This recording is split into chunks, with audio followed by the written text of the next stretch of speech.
Hello there, welcome back. And we got a live stream today with Ken Stout. I'm gonna unmute his microphone here. Actually, he's got it, yeah, he just muted his sound. So here we go, press Zoom, and there you are. Hello, Ken. Yeah, so remember there's a few second delay between what you see on your screen and the live broadcast. So you sent me an email with some questions, and I put the body of your email into the description of this video. So it's actually, you've got the video on your screen right there. I'm scrolling down on your screen. Let's see, you said, I'm wondering if it's possible to change how my current Windows 21 H1 is registered with Microsoft. Since I did not install it to the SSD, I have no idea on if it's good or not. It shows activation with my organization's activation service, whereas my other PC shows activated with my Microsoft account. Additionally, there are quirky things I see and noticed, just wondering your thoughts. So I replied to you saying, well, how about we do a live stream? So that's all I know at this point. Can you go ahead and fill us in? Your screen's not on the display yet, but just go ahead and talk to us. What?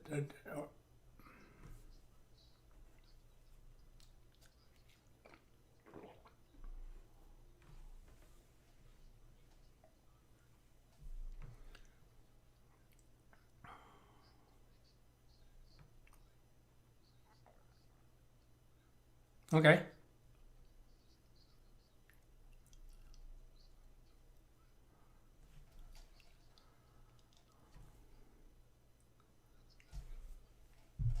Okay, stop right there. They're telling me there's no audio for you. So let me go see where I messed up. Oops, yep, that click didn't work. Okay, so good. Go ahead and do a sound check and let's see if Aaron confirms. Okay. And let's see. Okay, Aaron, here you go. Aaron and Gary have my cell phone number, so they can text me. But if I'm wearing my watch, I just get a vibration on the watch.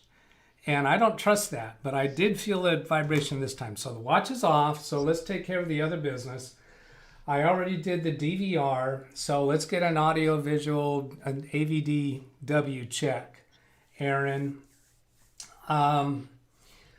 So Audio let's check. see, AVD good, says, so we have both Gary and Aaron today. So both of the assistant producers are here. And I came out here. Ken here, everything is fine. Now AVD good according to Ada and Gary. Very good. So I think we're ready. All right. So they only heard what I said. They did not hear what you said.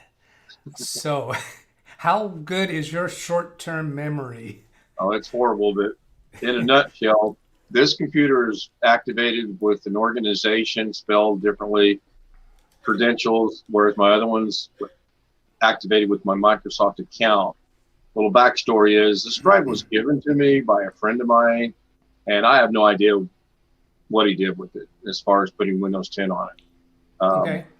My best guess would be it probably is not legitimate. Another reason why I reached out to you, because I got to thinking about if this is doing this, plus some of the things I'm seeing, maybe we're not, truly legitimate. That's why I said, is there any way to switch it from this activation to my Microsoft account activation? Okay. Is there, did you say the computer was given to you by a friend or the SSD? The solid state drive was. Okay.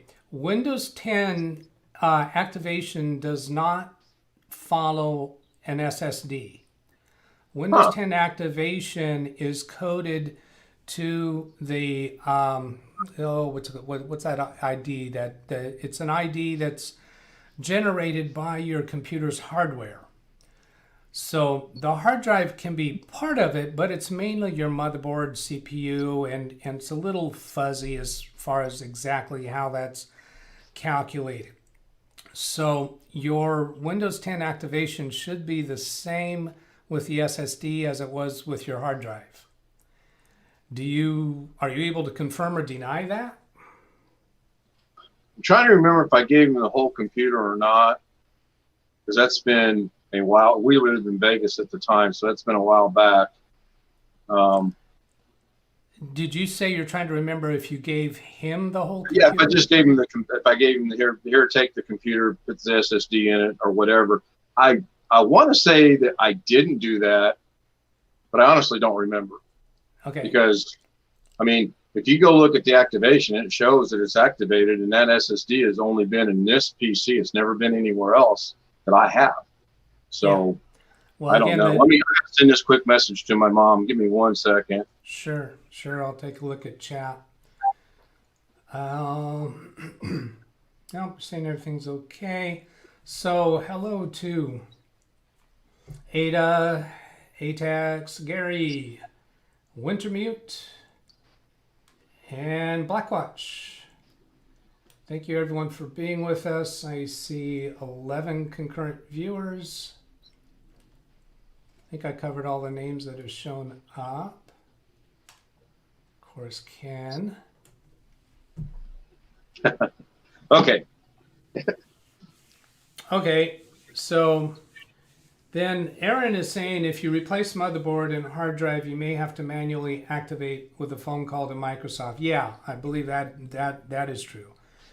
As a matter of fact, I think it could be the case if you replace the motherboard and using the same hard drive, that might be an easier activation, but I haven't tried that. I don't know for sure. My impression is that if you change the motherboard and CPU, you're probably going to have to reactivate by calling Microsoft.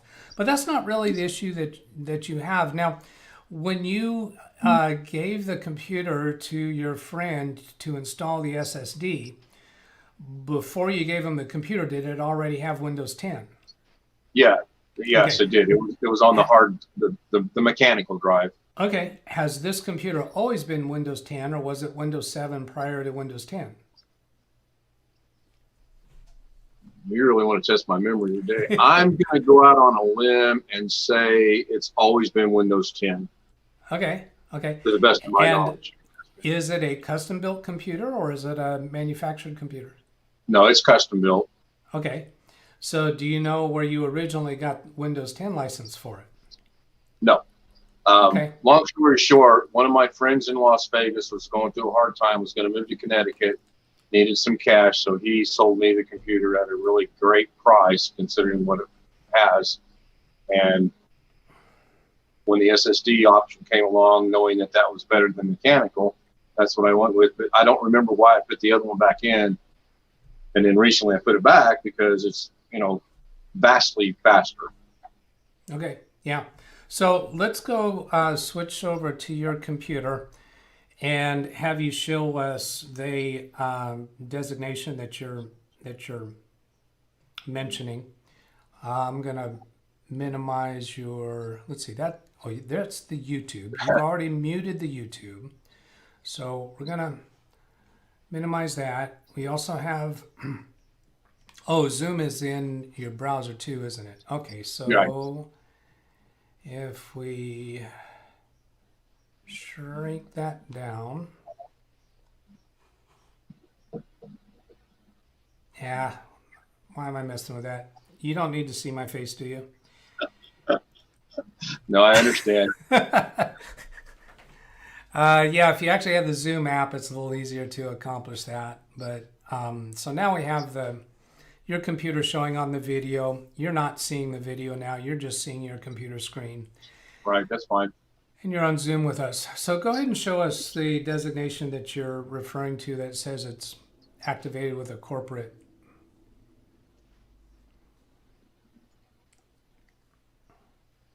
Right here it says Windows okay. activated with your organization activation service. Okay. So. And so I think this originated from wherever the computer came from. Your friend that you said the friend sold you the computer or the license? Yep. The computer. No, he sold me. He brought it over and he wanted me to. I had looked at it before and. Yeah, so he already had the computer, and you don't know where he got the Windows 10 license, and even the possibility exists that at some time in history that computer had Windows 7 and may have even had a fresh install of Windows 10 since then, because if you had a it would have been Windows 7 Pro, for instance. If this computer had a Windows 7 Pro license on it, then Right. it would have been entitled to a free upgrade to Windows 10 Pro. And if that Windows 7 was activated with some kind of an organizational Windows license, then that's why you have this organization's activation service. Now, Right. I'm making deductions here. I have not looked into this issue before. I've never had anybody ask about this. So let me ask the chat room, if you would just go to your activation screen here. You saw how we got into that with settings and then activation. And tell us in chat what your activation line says, just so we get a little handle on the variety of things that could be here. And while the chat room is responding to that, I'm going to reduce the size of my remote connection to your computer and do the same thing on my computer number 2. So I'm hitting Windows While you're key. doing that, Yeah. I will tell you that I know this computer came out of a pawn shop in Las Vegas. All right. So who knows? All right, pawn shop in Las Vegas. Yeah, mine says Windows is activated with a digital license linked to your Microsoft account. Now, I suspect if I had started up, when I first bought this computer, I bought it with a new installation. It's a Lenovo. If I did not sign in with my Microsoft account, then it wouldn't be saying that it's associated with my Microsoft account. Now then, I've got another idea, something I was thinking I could check, because I just had a hunch this might be the direction we're going. I'm going to try to bring up my computer number 3, which I haven't done in a long time. That is not... Is that it? Yeah, that is it, but it's got that countdown thing on it. So let me turn that off. Yeah, that's my computer number 3. So I'm going to go to the same place on my computer number 3 and go into Update and Security. And then Activation. And this shows Windows is activated with digital license linked to your Microsoft account. So what I'm going to do here, and by the way, Ken, you could open up the YouTube video on your computer, because it's not broadcasting right now, so you could watch what I'm doing. Okay. I'm on my computer number 3, and it says Windows is activated with a digital license linked to your Microsoft account. I think you said that's what your other computer shows? Exactly. Okay, so I'm going to go to Windows key and then type sign in options. I just type the word sign and then click on the search results, sign in options, and then click on your info. And here's this link here for sign in with local account instead. So I'm going to switch this computer to use a local account, so it's no longer signing in with my Microsoft account. Now, in order to do that, I have to put in the password for my Microsoft account, since that's what I'm signing out of. It wants to verify that I am authorized to make this change. So I'm typing from memory here. I'm not totally certain I'm going to get this right the first time. I might have. Yes, I got it right. So now it's asking for local account information. I'm going to use the username of Doug and then click Next. I did not put in a password. Switch to local account. You're almost done. Make sure you save your work. So now sign out and finish.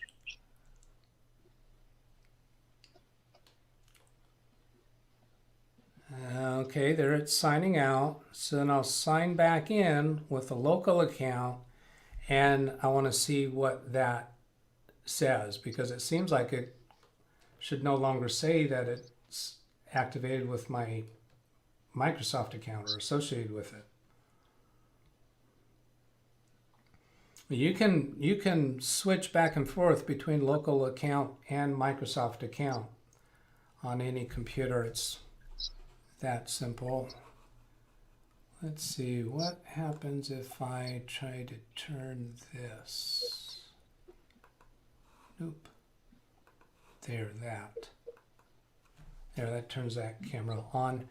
So then, drag that picture out of the way.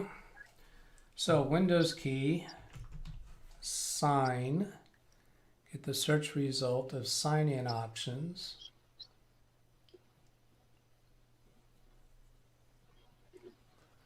Whoops, that's not what I wanted. I wanted update and security. So I'll just do Windows key and then the gear icon to go to settings. And update and security. I'll catch up with chat in just a moment. And then go to activation. And Windows is activated with a digital license. So that is a way to get away from that corporate, that company activation thing, apparently. Let's, where do I want to go to get caught up with chat?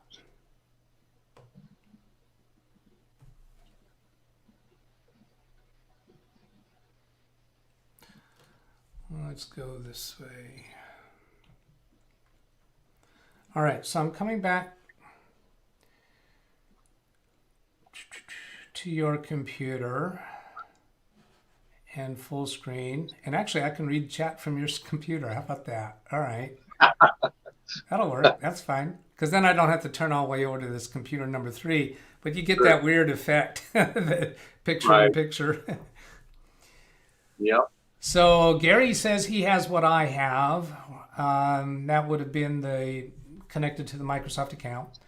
Aaron asks, how long has Ken owned the computer? Typically, when the computer is away from the organization's licensing server for a few months, it will start prompting to activate Windows. Oh, that's interesting. So how long have you had it? I bought it in 2016. So that's not the thing. It's not actually communicating with an organizational license server. No. Blackwatch says he never uses a Microsoft account. Ada, same here, activated through a digital license linked to Microsoft account. Let's see, you told them that you bought it in 2016. Used. You bought it from a friend. He got it, you think, from a pawn shop. Oh, I know he got it from a pawn shop. Okay. I know that for certain. So your computer has some history. I'm sure. Gary, command run as administrator. Oh, he's saying WMIC pass software license. Okay, that's a good one. We'll try that. We'll tell you the current key. Yeah, that'll give you, okay, yeah, that makes sense. Wintermute activated by organization equals KMS activation, key management system, used by businesses to activate multiple computers using an activation server. That certainly makes a lot of sense. I don't think anybody else in chat is, well, they haven't reported that they also have organization's activation server. Oh, look at that. Picture after picture, I'm looking towards the camera. Yeah. All right. So let's do this. I'm going to pop out chat on your computer and then minimize your YouTube, just so that we can keep the syntax of that command right here. So command run as administrator. So I'm hitting the Windows key, CMD, then right click on command prompt and run as administrator. Answer yes to the user account control. Okay. And then WMIC, and I'm two things my mind goes to. WMIC KEYMOUSE. Yeah. What my mind does after that. And then also I was trying to remember what that acronym stands for. I recently had it and I forget it right now. All right, so what's the rest of it? Looking at that, where'd it go? Activation server, oh, there it is. Path, software, licensing, service, get, software licensing service. I don't think that's case sensitive, but it could be. That's got to be a 0, A3X, O.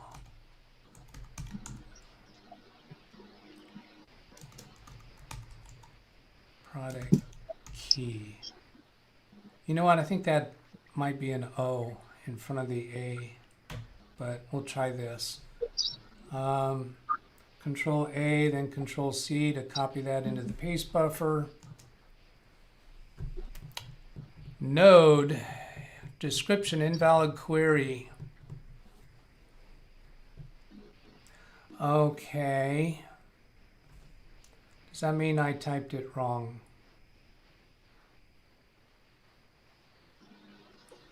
Let's see, Cut and paste. Oh, yeah, that's good. Yeah, he said that. That's absolutely good. I can drag across here. Control C. Click in here. Control V. Why did I not think of that? Original product key. Well, that didn't help us much, did it? Didn't seem to have produced anything. It did. It resulted in this line right here. Oh, okay. So I see that. here I do Control V for paste again. So when I press enter, it's simply going to display this. Okay, so I'm going to try that same command on my computer number 2. So I'll restore your computer to its medium size.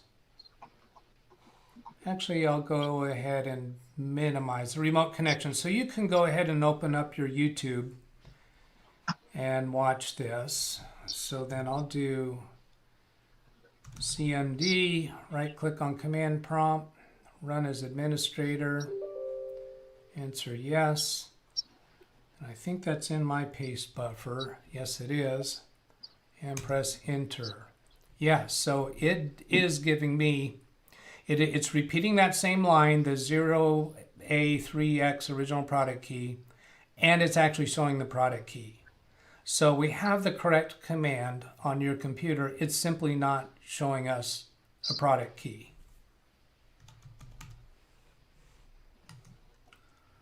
Okay, I'm coming back to your computer.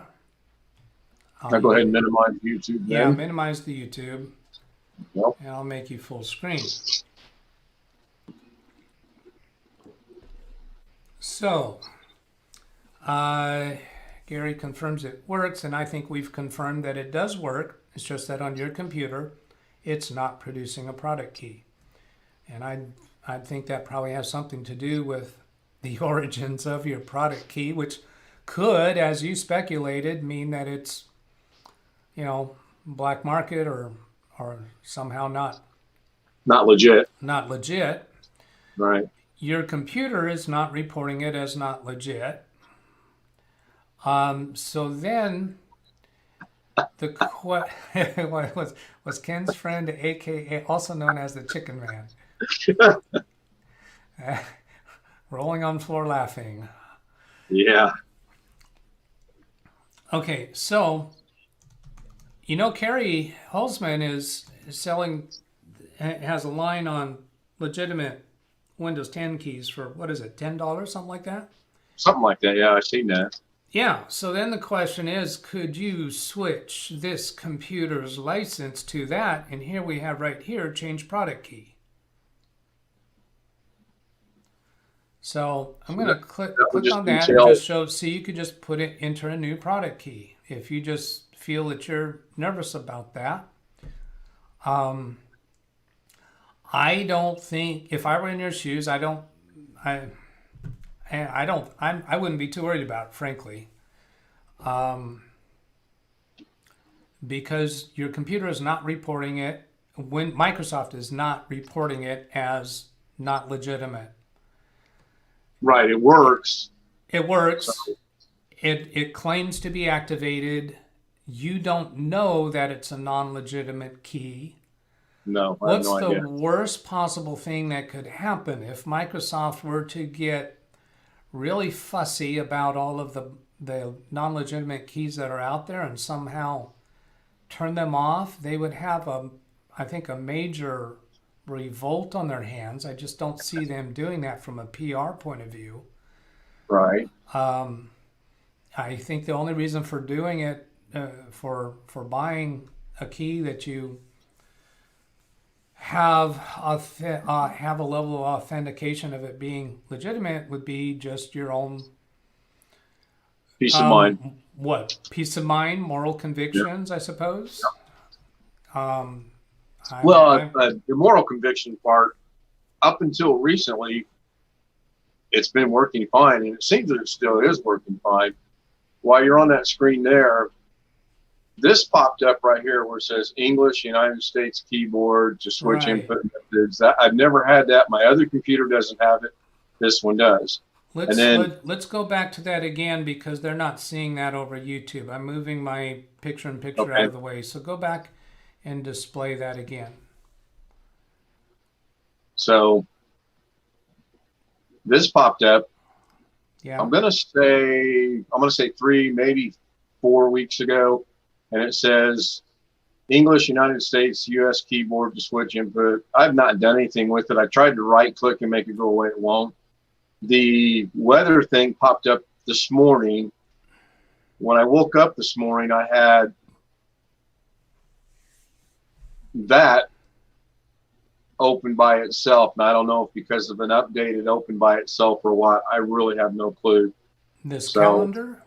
It's my calendar. Yeah, it's where I track all my blood sugar readings at. Okay. But so I got to you're- call them in every 2 weeks. So that's what I use. Okay. But it was open, and this was new this morning. I can't remember how to get rid of it, and eventually in time I will. I'm sure it's just that it's very quick, and it's because of the Windows update that came through this week. right. Just go ahead and right click on that and go up to News and Interests and then turn off. Click on that option to turn off. Oh, good. And Sounds just good. removes that Oh, that was completely. easy. It's huge invasive with this update. That's- Yeah, well, I was more concerned too with the fact that calendar popped up. I mean, I don't think the world needs to know my blood sugar readings. I don't think it's going to make a difference one way or the other, but you Well, just never know. I'm suspecting that your computer may have restarted overnight because of the Windows update. Right. Now let's see. So here's a command to check window license is genuine in elevated command prompts. Winter mute, put a new command in there. All right. Let me just, I'm working to fix something else here that I realized my settings got changed in a way I didn't realize. So I'm going to get you back on screen for the YouTube. Let's see. That should be this one. No. Here. This one. There we go. Yeah.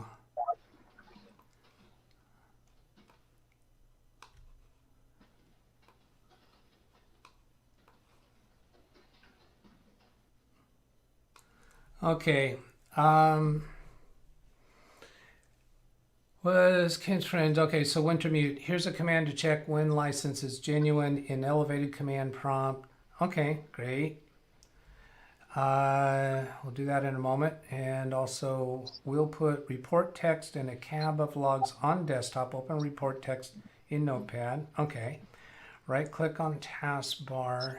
Oh, this is Gary. On taskbar, then task view. Let's see. Where was he? What's he? Right click on taskbar, then task view. What is he asking for there? Is he asking for task manager?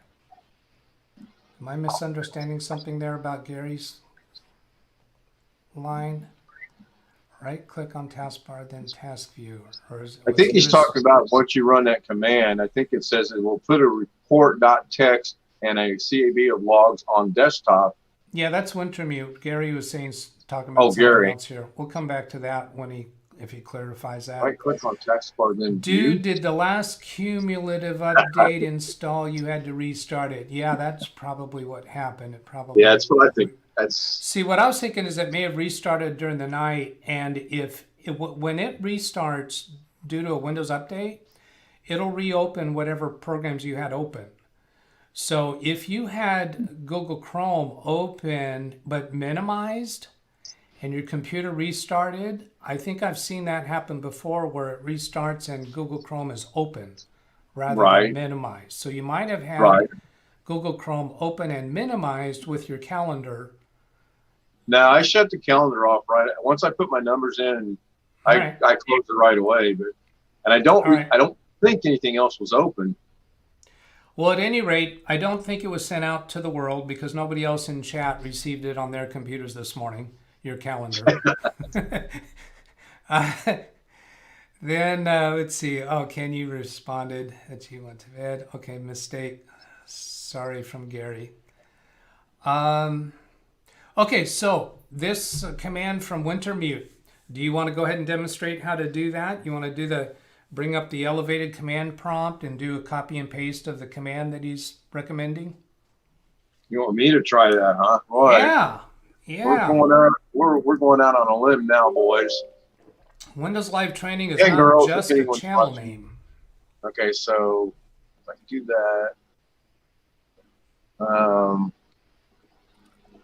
that. Did you do an elevated command prompt? Yes. You talked about as admin? As admin? Yeah, I didn't. I wasn't watching.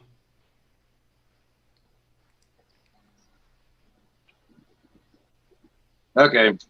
So I got to do the keyboard option here. So when I copy and paste this, I highlight it and then Control C. Yeah, I would have thought that right click and copy would have done it, but let's go ahead and try this again. And then what is it? Control P? Control V. Oh, V. Yeah, it's V for paste. Yeah. Paste, V. I can see that. Okay, so that's that. Go ahead and hit enter. Yeah. Gathering modern licenses. Well, I need to put on my reading glasses. I'm turning into Carrie.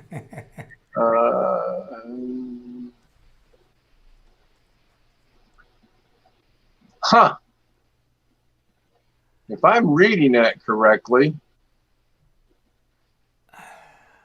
Yeah, there's something there wrong. Gathering. Did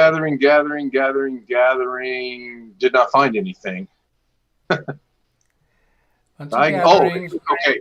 Right. So there's a diagnostic on the desktop now. So minimize. We don't need this anymore, do we? I think you should just minimize that. Keep that window open because I think we might be going back to look closer at that. I don't see anything new over there. Now let me give you a little trick to find something new because you're looking at all these icons and where in the heck is it? If you go into File Explorer, click on Desktop, and then sort the desktop folder in order by date, you can see what has recently been created. So on the left-hand side, click on Desktop near the top, and then click on the Date Modified column heading. And now the most recent items would be at the top, and I do not see anything created in your desktop today. I know why, I think. Why? I think I know why. Because this desktop is actually a reflection of the hard disk drive desktop that I've got it pointing to there. That makes sense? You have redirected your desktop folder to your spinning hard drive. It's not on your Right. boot drive. Right. It's not on my boot drive. Yeah, that Right. might confuse the poor devil, and that might be why we got that file cannot be found message. Okay. So go But back to your DOS window. So let's look closer at that. See, it's trying to create that at C:users. So let's go look at your C drive in the users folder and see if there's a K and L folder there, and then drill down. And it doesn't say that it was trying to create it in a desktop folder either. So K and L, and then keep drilling down however that path was specified. You might have I remember it's an app data, but I don't remember much past that.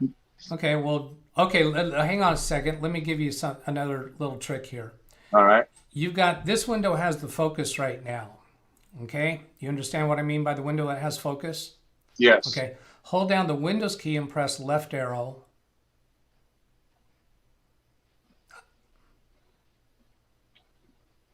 Now, on the right hand side, click on the, let's see, what do we want? Yeah, app data folder. Yeah, so that'll occupy the right side of the screen.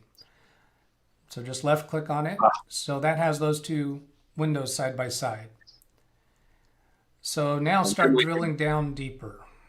Local. Right, now we're going to go local. Temp. Desktop. SIA. Is this alphabetical? Yeah. No, it's not there because you have redirected your desktop to the D drive or the F drive. Right, and it says something cannot find the path specified. Right, because it can't find that path. Let's see. Oh, wait a minute. Desktop, that's not a folder, that's a file. We're in the temp folder. There it is, right here. Desktop SIA86L_2021. There's the cabinet file. Okay. So here's the content of that. I think this was supposed to create something, a link or shortcut maybe on the desktop, but these are the files that are of interest. So now if you'll use Alt Tab, you could bring the chat window back up to see what the rest of that advice was. Where's the chat window at? Two more. Right there. So let go of the Alt key there. Now drag that window to the left side of the screen. You want to put it on the left or right? Yeah, put it to the left so that we can see the folders on the right, maneuver through them. Sure. So here's a command to check when license is genuine, elevated command prompt, and then he says this will put a report.txt and a cab of logs on the desktop. So we didn't see the we didn't see anything on the desktop, but is there a report.txt file in this list of files? I don't think so. I think it was trying to put that. I think it was trying to create that on the desktop, and it wasn't able to. So how does it create that? Report.txt, user profile licensing, put a report.txt and a cab of logs. So this is the cab of the logs. The report.txt file was probably going to somehow summarize this stuff. Now, it may very well be that one of those files contains what we want, and what we're expecting to see is that the Windows license is genuine. That's what he tells us this will give us. Right. So I'm looking at those file names to see if anything stands out. And does Wintermute tell us? Let's see. Yes, Wintermute, he has relocated the desktop. His desktop is on his F drive. Could put the report text anywhere used desktop for ease of use. Use C: instead.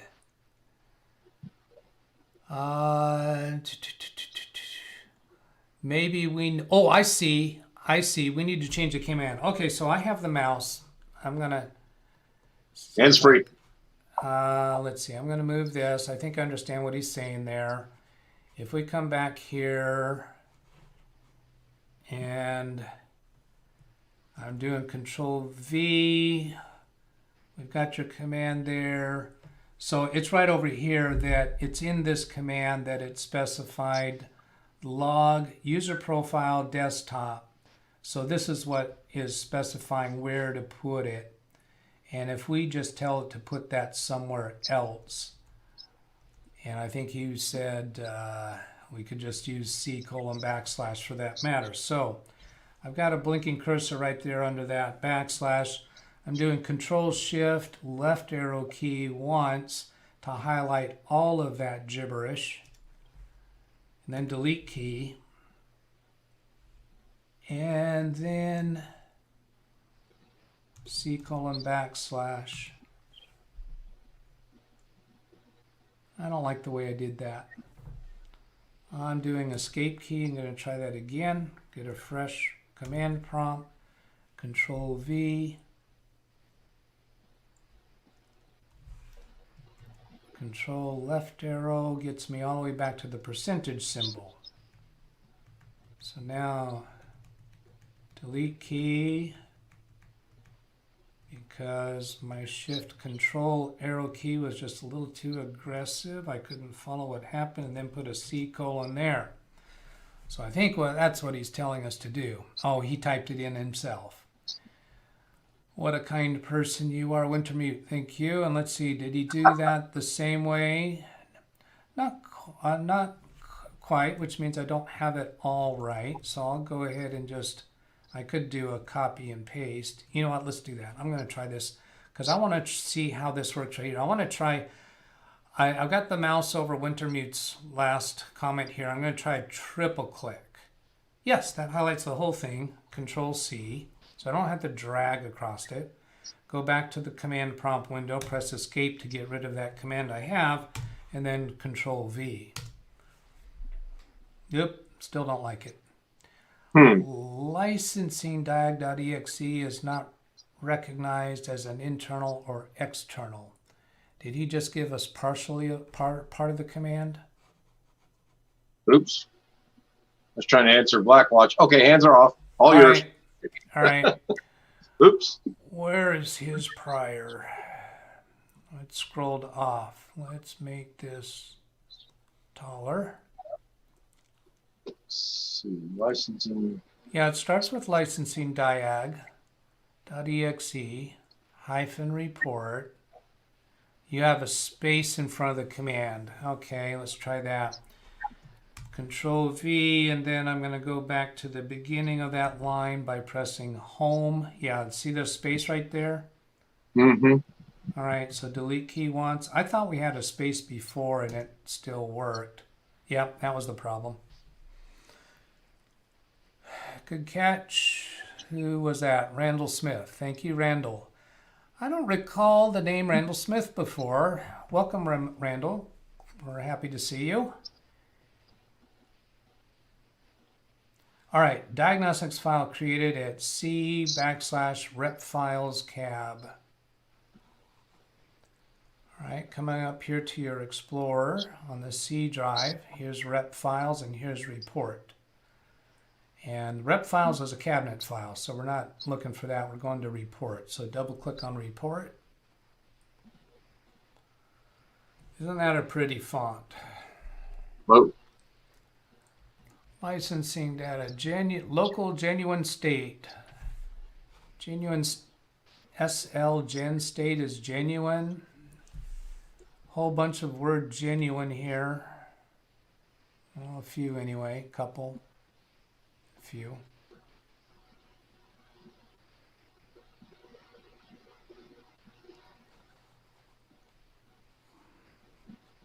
Whole bunch of stuff there. Is there any very specific line that we're looking for, Wintermute? Randall says, I've just been here lurking. Well, you're welcome to do that if you want to, but we'd like to see you show up in chat. So thank you for showing up and for your catch. So that offhand looks pretty okay to me. I don't see anything jumping out and saying anything's bad. No.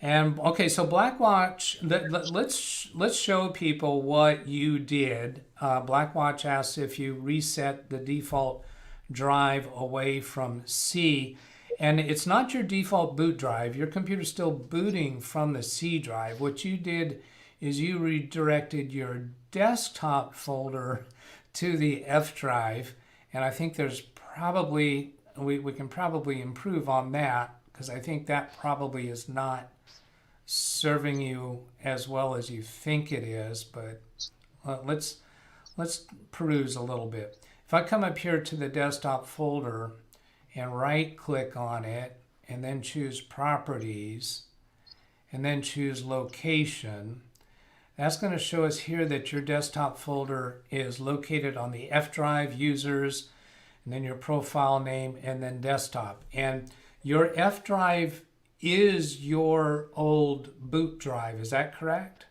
Right. We backed it up, formatted it. Yep. Okay. So instead of like doing something like Fab's Auto Backup, where you copy your profile from one drive to another, you pointed your new SSD boot drive to the original boot drive, which is now the F drive, in order to gain access to your desktop folder. Now, this was kind of by your own reasoning. You did this. Yes. Not because you determined it was a better way to go than anything else. It was just you putting two and two together and experimenting and finding your way around. Exactly. Fair? Okay. Yeah, real fair. Didn't even Google that, as a matter of fact. Pat myself on the back. You just made it up completely on your own, right? It took a while, but yeah, I got it. All right.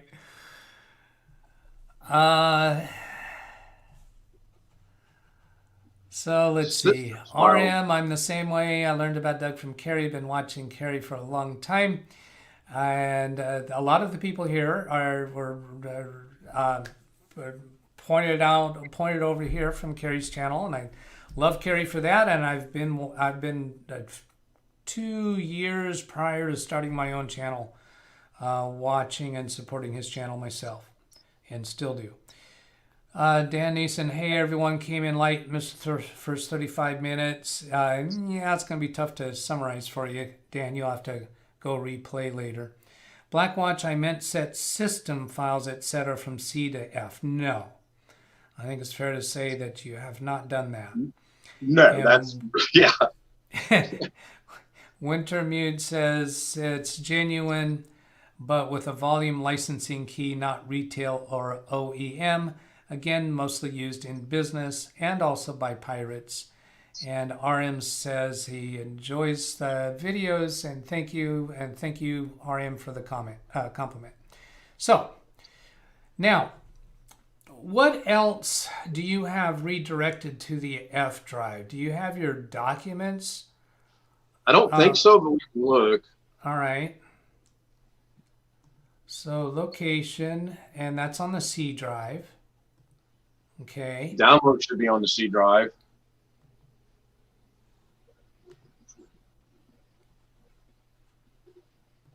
So location for downloads, yeah, it's on the C drive. Pictures, properties. And that's going to F drive. Location. Okay, so you have pictures and desktop from the F drive. Now, there could be legitimate reason for you doing that. Let's go explore that, because I suspect your C drive is much smaller than your F drive. Right. So we're going to pull up properties for both the C drive and the F drive. So here's F. C drive is buried behind a window right now, so I'll just bring it back up, its property screen. So here we can see those two side by side. And I'm going to put the C drive on the left, because somehow the boot drive just belongs on the left in my mind.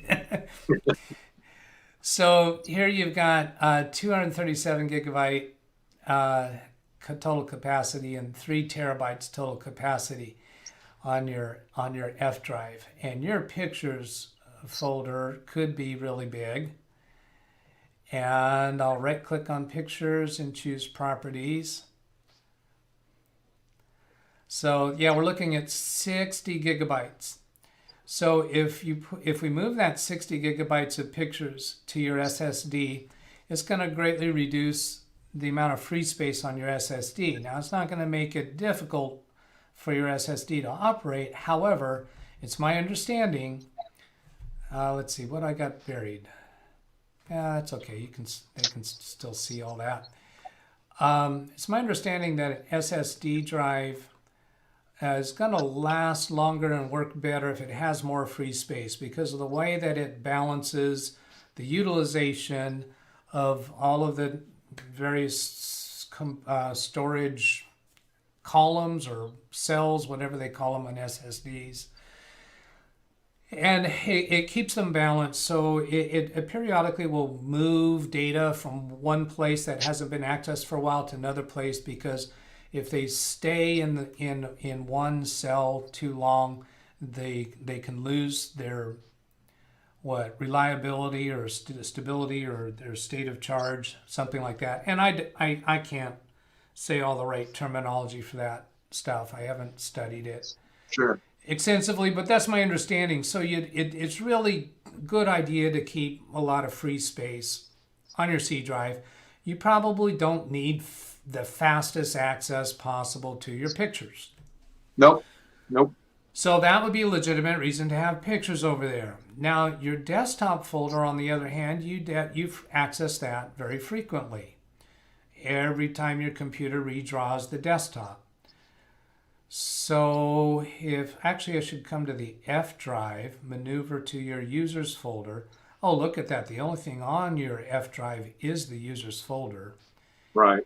And then let's see. Oh, I've got that all buried behind our picture-in-picture. Let me move that out of the way. Why won't it let me move that? There. Okay. So here, right-click on your desktop and properties. 15 gigabytes. That's more than you ought to have on a desktop. I'm guessing that you have actually stored some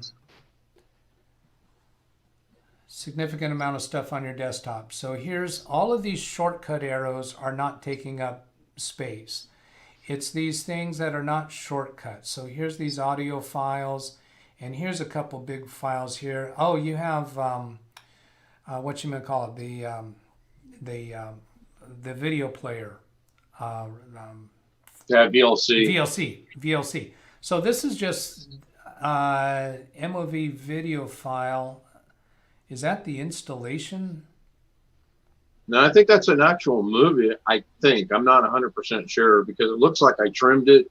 Yeah, let's maximize it, and let's see what's. Yeah, I think properties and see what it actually is. Yeah, it's an MOV file, so it's an actual movie file. So it ought to be stored somewhere else on your computer, and you could put a shortcut on the desktop. But having large content on your desktop can reduce performance. With the older operating system, it definitely did.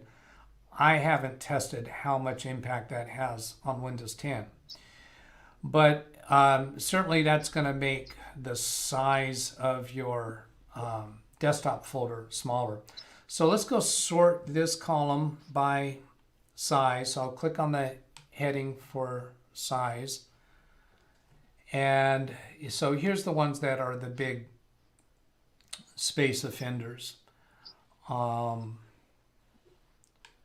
your desktop folder. Right, and the 3 audio files that are there because I drug them out of the folder and put them on the desktop so that I could actually use them in my video editing, because for some reason I couldn't access them in the folder. I haven't figured that out yet. All right. Well, putting something there temporarily. Go ahead. The movies, if we could figure out a way to default them to, let's say, that video folder right there and get them off the desktop, that would be good. Yeah, so let's just do that right here. So in your videos folder, you don't have any subfolders of consequence. Do we want to just put this video file directly in the videos folder, or do you want a subfolder? Is that the same video file as the video that's up at the top underneath OBS? It looks like I've already got some there anyway. Yeah, these are there already. So coming back And to then the if you desktop go up, folder, and you said, what was your question about OBS?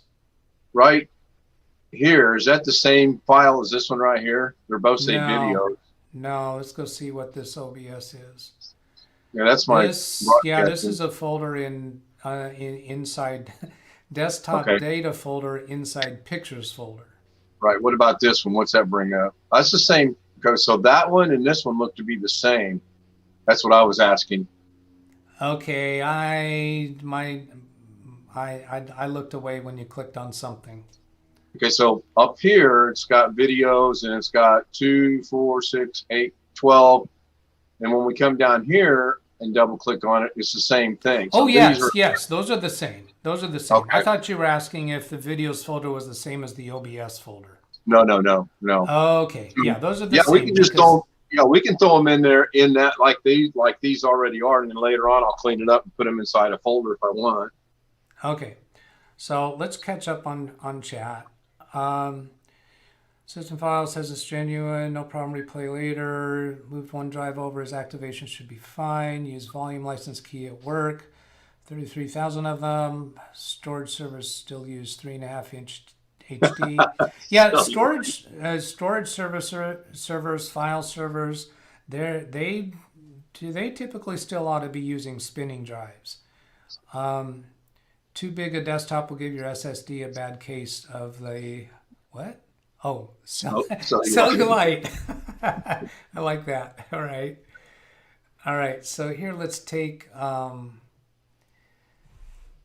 I see. That's where you're saying you trimmed it because there was a file with the word trim. Okay. Yeah. Again, for some reason, you have to trim an iPhone video about 2 seconds off of it in order to use it in my video editing, which is absolutely ridiculous. But that's the only way I figured out to do it. All right. So I just selected those two, and then I'm holding down the left mouse button, and I'm just going to drag it down here to videos, and I could have dragged it straight to videos that's in the quick access area. Right. Now, that says it's going to copy. Why is it saying copy? Usually when you drag with a mouse, it's going to move. The reason why it's saying copy is because this is going from a different drive, because your desktop folder is on your F drive. So now I'm saying that we want to go to the videos folder, so it's defaulting to copy. If I want to force it to do a move operation, I have to hold down the shift key. Now, because of the size of these files, I would be a little more comfortable to copy because it's going to take a similar amount of time anyway. If you're dragging from one folder to another on the same drive, I'd rather do a move because that's almost instantaneous. It's not actually doing any writing of files. It's just reorganizing the file allocation table essentially. So here I'm not holding down any modification keys on the keyboard. I'm hovering over the word videos. So I'll let go of the mouse button and that's going to copy, and we'll see that happen. That's quick. After we see that the copy operation worked okay, then we just go ahead and delete these. Now, we haven't actually looked to verify, so I'll go right-click on videos in this quick access area and open a new window. The reason why I'm doing that in a new window is so that we still have these two files highlighted on the original window. Right. Because we're going to go back and delete them. So yeah, there they are right there. Okay. So then click on this window. Those files are still highlighted. And then I'm going to hold down the shift key and press delete because we want a permanent deletion. If I just do the delete key, it's going to send those to the recycle bin. Run that by me again. Well, it didn't work, so yeah, I'll run it by you again. I didn't catch that. Yeah, if I were to do the delete key, it's going to send those to the recycle bin. Right. If I hold down the shift key, it'll do a permanent delete, which means they don't go to the recycle bin. So they're no longer occupying space on the drive. Okay. Okay? Similarly, if I come down here to delete, if I hold down the shift key, when I click delete, that's going to be a permanent deletion. Okay. As opposed to just clicking delete, that'll go to the recycle bin. So here I'm holding down the shift key and clicking delete. So now it says, do you want to permanently delete? Now, just for training purposes, I'm gonna cancel this. I'll click no on that, and I'll come back and I'll do the same procedure again. Right click and then delete without the shift key, and they just went to the recycle bin. It didn't ask us a question. I follow. Okay. All right, so here we're still on this desktop. Let's sort by size. So these audio files, you were having trouble accessing them when they were in a folder. Yeah, when they're in the folder, I can't get them to go over to my software for some reason. So putting them on the desktop, it goes right away. It makes no sense. All right. It really does. Because everything else in the folder, pictures and videos, I can get. Okay. I can't. Well, that sounds like a short-term purpose, and you probably aren't going to leave those there forever. No. All right. No. Okay. Well, I'm not gonna worry about those, but let's take on the subject of your desktop on the F drive, because I think you'd be better served to have your desktop on the C drive. So to clean things up here a little bit, I'm going to hold down the Windows key and press right arrow key, and that makes the chat screen take up the right side of the screen. Then I'll let go of the Alt key, and that gives us these windows to select from. I'm going to click on desktop to give us these two windows side by side so we don't have quite so much clutter. And then, so this is desktop. All right. So there's a few ways we could do this. And I think I prefer doing it the way that I think is the most correct way to do it. But I'm going to talk through a few things first. On your C drive, in the users folder, here's the profile K and L. That's the profile folder that was created when your user account was first created under this installation of Windows. So that probably implies that you used a username of K and L? Yes, that's Ken and Lorna. All right, got it. So then there is no folder here called desktop. Got that? No, I see that. Normally there's a folder here called desktop. So what happens is when you redirected Windows 10 to look to your F drive for the desktop folder, it actually deleted the empty desktop folder that was here, or actually more correctly moved it to the F drive. So what we'll do is come up here to desktop in the quick access area, right click on desktop, choose properties, choose location, and we're going to move it. So we're going to move this folder that's currently F:users K Stout desktop. So that's a different profile name on the F drive. It's not K and L. Right. So what we're going to do is we're going to say that we want to move this desktop folder to C:users K and L. So that's going to move all of that content to your C drive. Ooh, that's going to load that up real quick. Well, no, because we unloaded it. There's not much there. So the only thing that's going to be very space consuming is these two audio files. Okay. So to refresh on that, let's go look at properties. Whoops, we're already on properties. 15 gigabytes. I don't see 15 gigabytes of stuff there. Where is that coming from?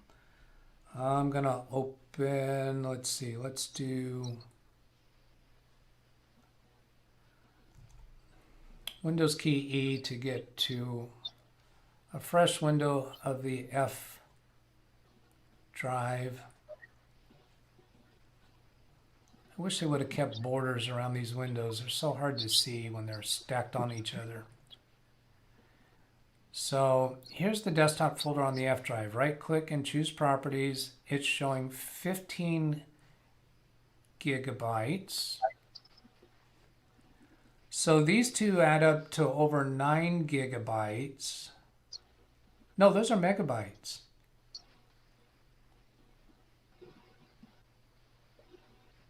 Yeah, 229 kilobytes. Those are megabytes. Where do you have gigabytes of content? Well, the last 1, 2, 5 don't have any numbers affiliated whatsoever. They don't. So I highlighted those and choosing properties. Yeah, there's 15 gigabytes in those somehow. Okay, 2021 pictures. Yeah, so that's what's going on, is you got still a lot of content there. Yeah, 1.52 gigabytes there. So are these all pictures? Pictures, yeah. Okay, so those ought to be in your pictures folder on your F drive, because you do have a pictures folder on the F drive, don't you? I think so, yes. Instead of the desktop. So what I'm proposing to do is that we just move those folders to the pictures folder on the F drive. So they're not in the desktop folder. Okay. And then we could put shortcuts to those on the desktop. Okay. Because maybe you're used to accessing those from the desktop. Right.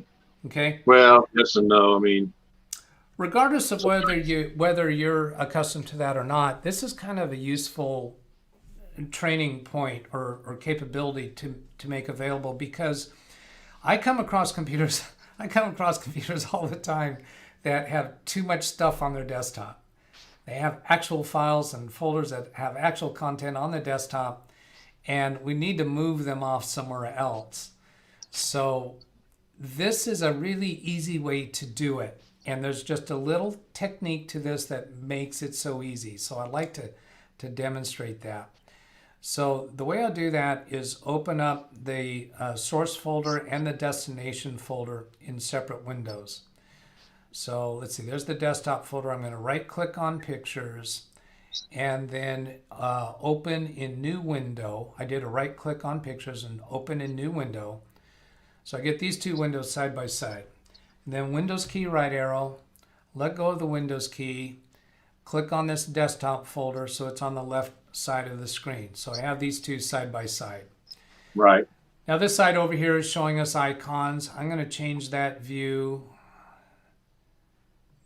Click on view up here on the top and choose details, just because for this operation it's a lot easier to see it this way. Sure. Okay, so now I did a click on the first of those folders and then a shift click on the last of those folders. Then I'm going to drag those to the right hand side, which puts them in the pictures folder. Now, is this going to default to a copy operation or a move operation? It's going from an F to, well, it's going from an F to an F, so it should move them. It should move them. So that was a quiz. Did anybody in chat answer that question? Well, they haven't had enough time.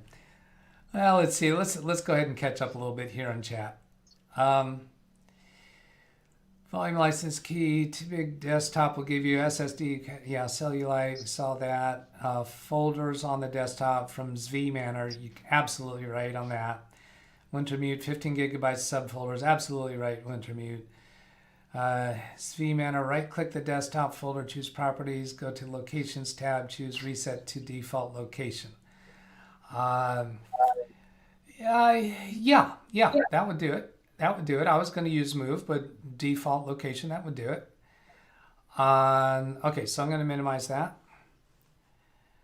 Then come back here. And you're absolutely right. Dragging from the F drive to a different location on the F drive is going to default to move. So I'm not holding any key on the keyboard.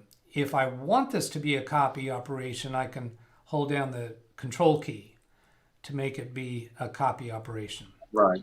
Okay, so I let go of the control key. So now let go of the mouse key, and that moves them over. It's a very quick operation, but here's the trick. Here's the thing that when I go do this for a user that I come across that has too much stuff on their desktop, when you move it like that, these folders are still highlighted. So while they're still highlighted, put your mouse on any one of them, hold down the left mouse button, and drag back to the original location. Now it's going to default to move. That's not what I want to do. Okay? What I'm going to do now is hold down Shift and Control. And that's going to make this be a link. Okay. So it's not copying, it's not moving, it's creating shortcuts in your desktop folder to those 5 items that are in your pictures folder. Okay. Now I have to let go of the mouse button first. You don't want to try to let go of all these keys at the same time, because the computer might sense that you let go of the Shift and Control keys first, which means you would get this, you would get a move operation. Right. So Control and Shift keys held down, then let go of the mouse button. And that we can see it sorted them in alphabetical order. Okay. Good. And they're all shortcut arrows. So those are all shortcut links to these folders that are in the pictures folder. Right, I follow that. Okay, so let's go ahead and close down some windows. Actually, I'll use Alt-Tab, use the technique that I demonstrated this morning in the tips video. So click the X to close that one, click the X to close that one, click the X to close that one, and the X to close that one. And this notepad we don't need anymore. We don't need this command prompt anymore, and I actually clicked on the window itself. I typically use the exit command to get out of those just because I'm old school.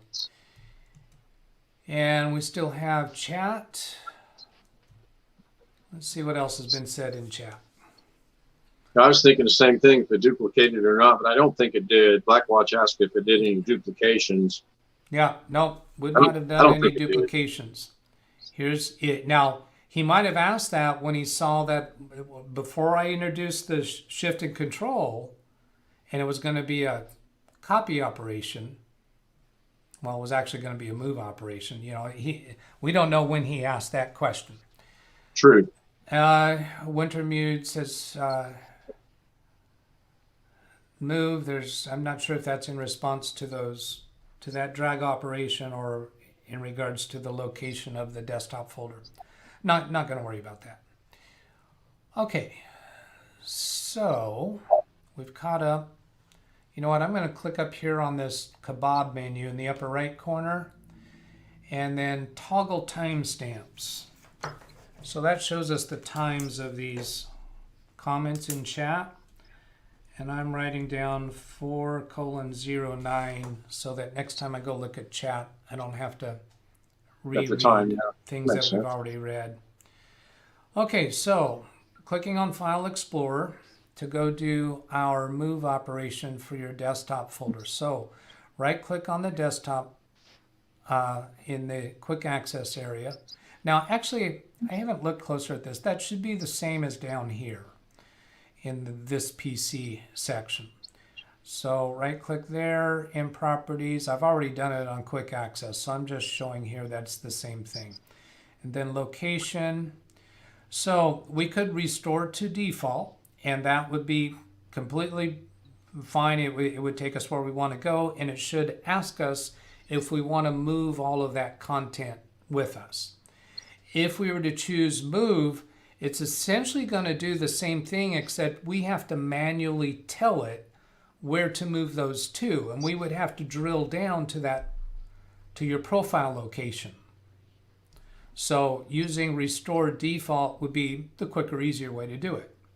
Sure. Okay? Gotcha. And then the find target button would just open a Windows Explorer in this folder. Just to fill out what those buttons do. So clicking restore default.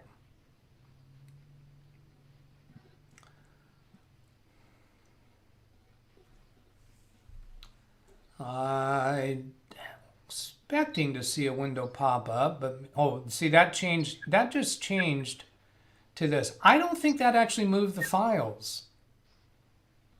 I don't think that actually moved the files. So that I haven't tried that differentiation for moving something back to the normal location. I think now, did that give us a blank? The folder desktop does not exist. Would you like to create it? Yes. Is it going? Oh, here it is. Here it is. Good. Thank you. Thank you. Thank you. I bet somebody in chat just told us that we'll do this. Do you want to move all the files from the old location? Yes, indeed. And notice here it's using that different profile name. On the F drive, you had the K Stout, and it's going to KNL. We recommend moving all the files so the program's needing access. Yes. All right, so let's, that should take a little while for it to do that.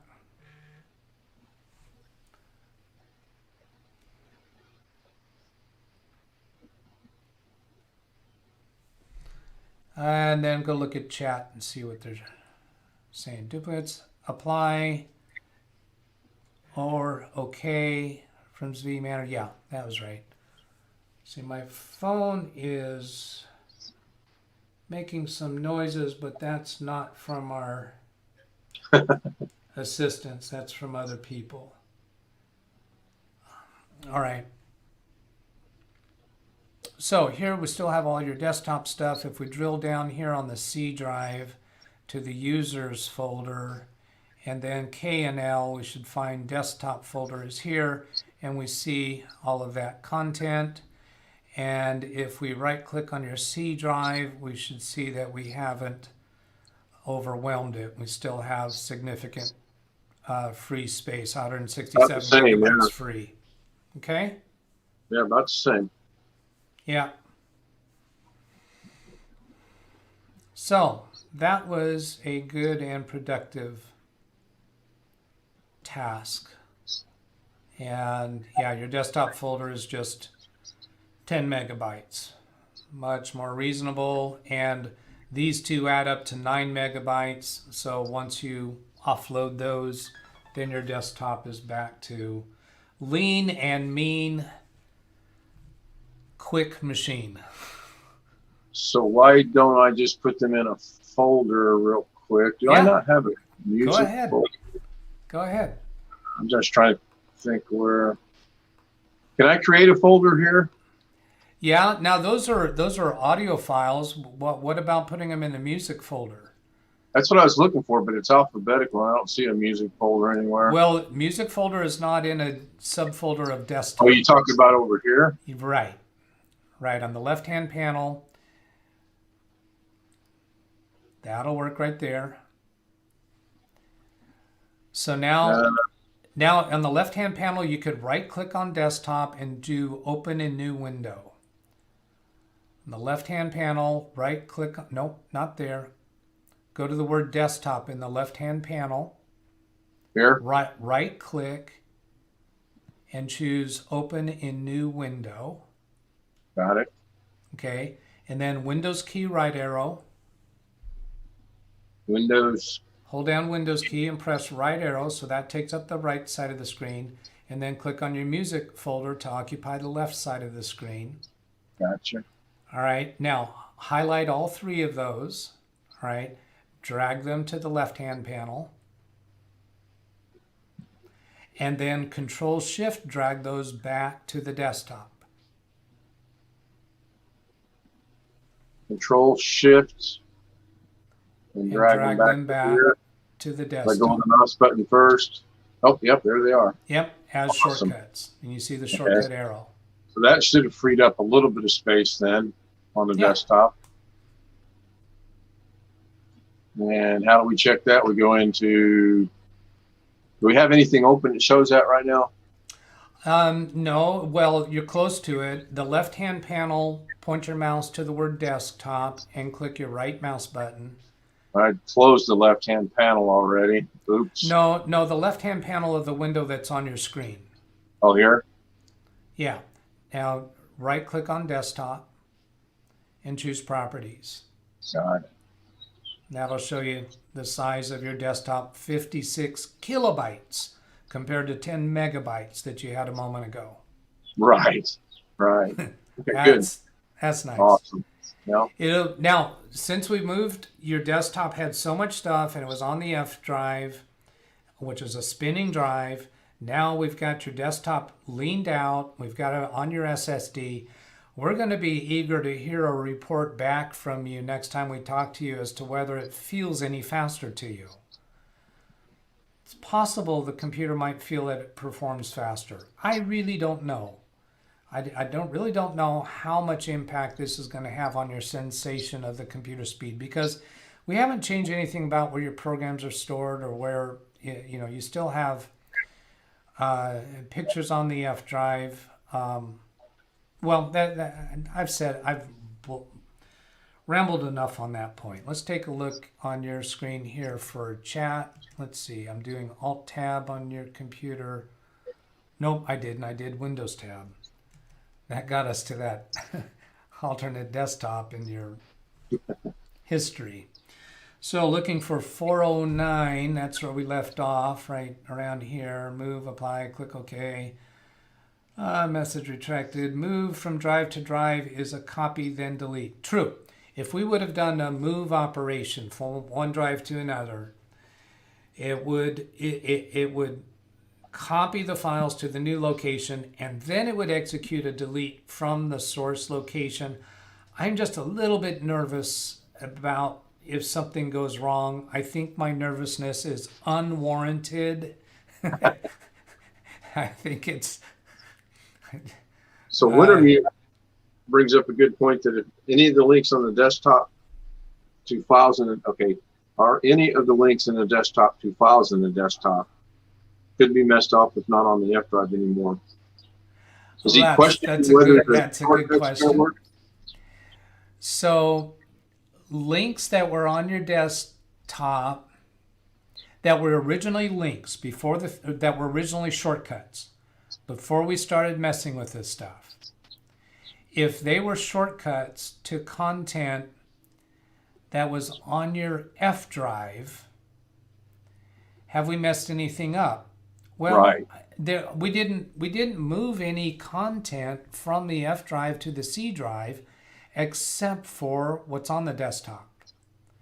So any links that were previously on your desktop, the only way they could have been going to content that was on the F drive is if they were links on your desktop to content that was on your desktop. Because the only thing we moved was desktop items.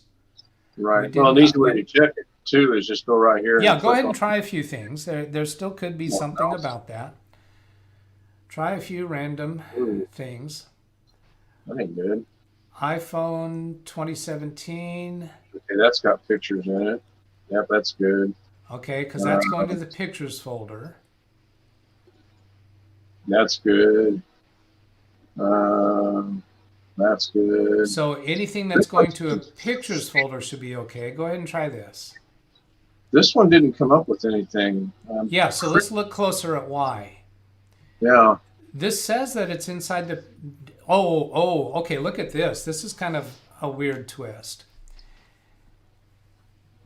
The iPhone 2017 inside a folder called Desktop Data, which was inside a folder called Pictures.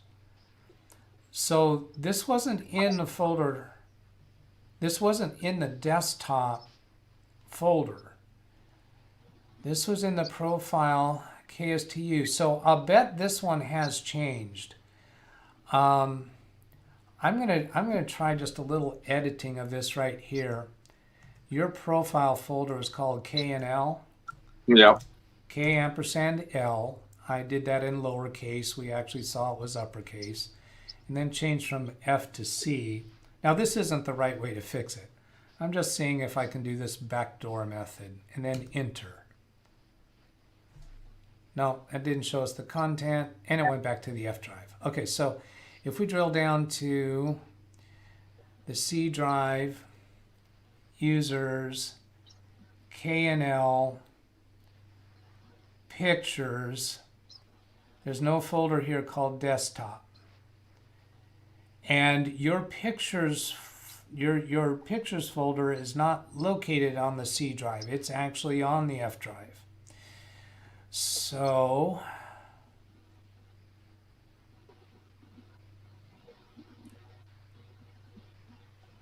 that's interesting. Let's open this up again. I'm trying to put the mouse in the title bar of that window. It's hard to see it. All right, I'm going to use Windows key, right arrow, let go of the Windows key, and then click on this Documents folder. So we have them side by side. Okay, this PC pictures desktop data, iPhone 2017. Was there actually content in that folder? I'm thinking there was. I honestly don't, because I was in the process of trying to get all that cleaned up. All right. So how about we go to the users folder and then try searching for it. iPhone 2017, we know that exists on the F drive. There's a space there, it looks like.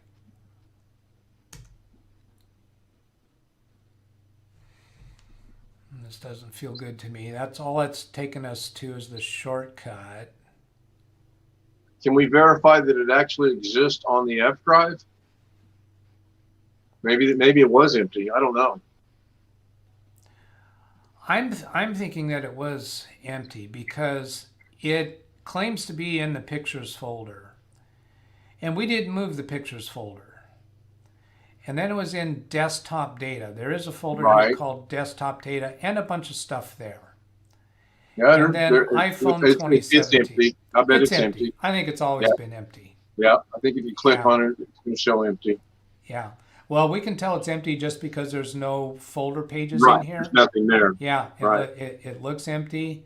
And then also we could right-click on it. And let's see, restore previous versions. There are no previous versions available. That might be because you don't have system restore turned on. Yeah, I'm inclined to think that it always was. I think it was empty. That's where it was in the beginning. Yeah, and it says empty folder.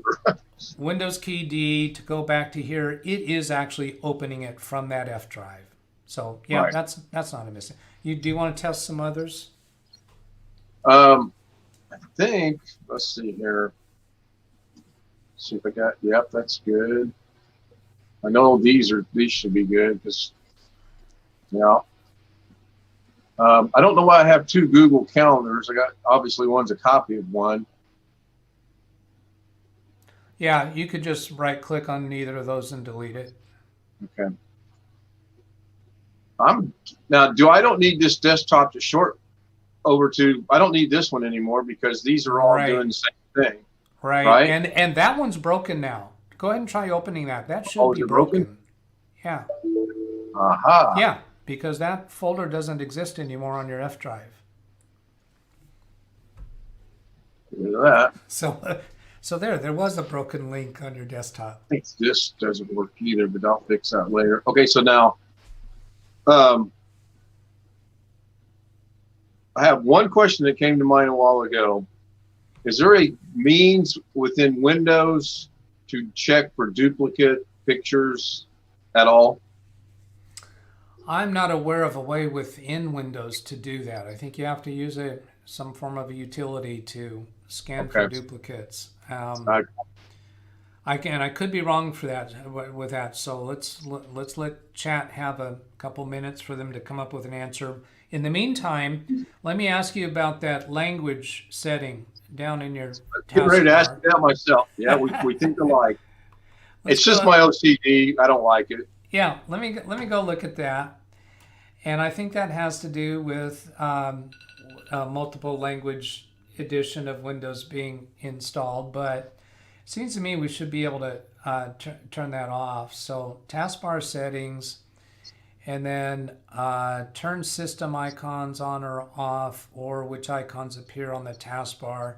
I've never actually looked at that language icon, and I'm not sure if we're going to find it or not. And somebody in chat, I'm sure, is going to give us an answer to that too.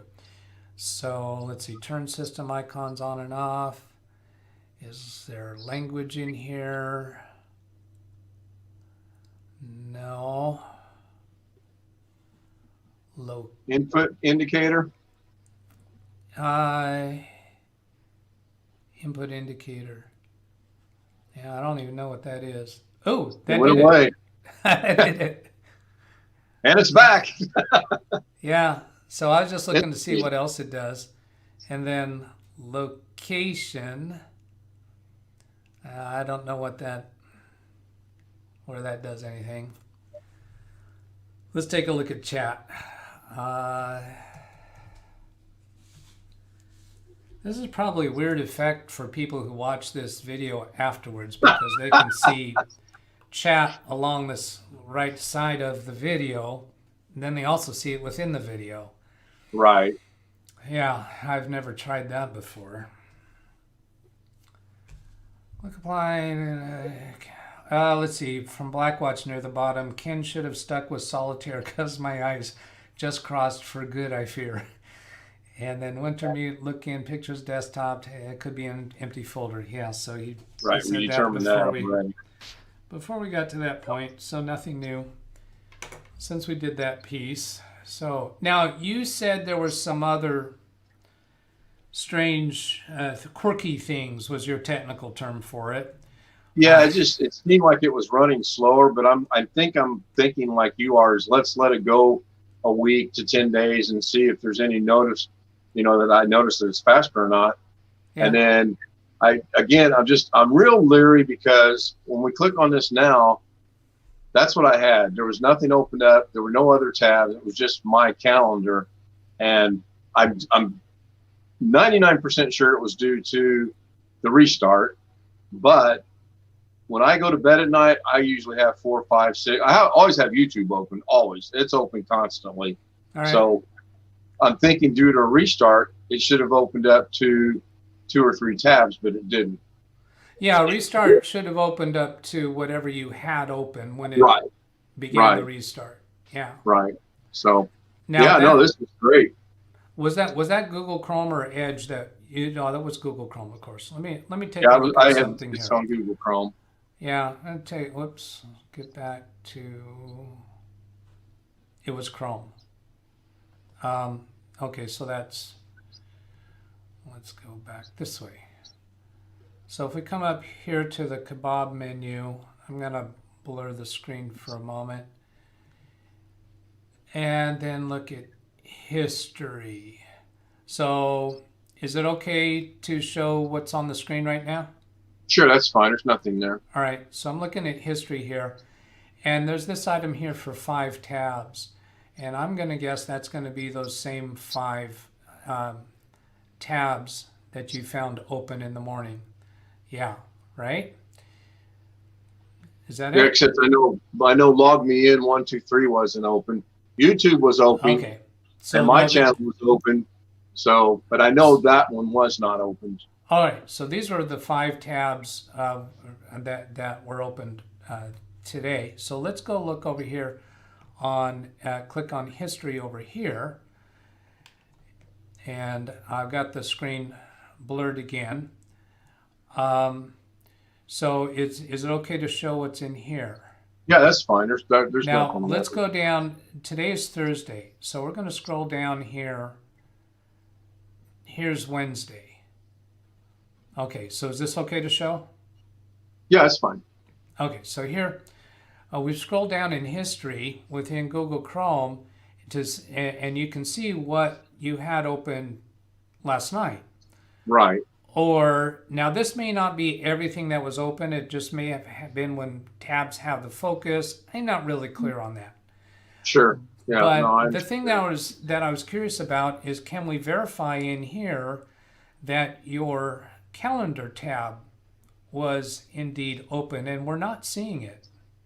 go to about 2:20, go to about 2:40 p.m.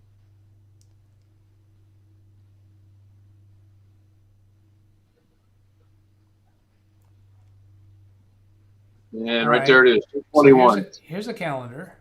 Yep, that's when I put in my last blood sugar number. Oh, I see.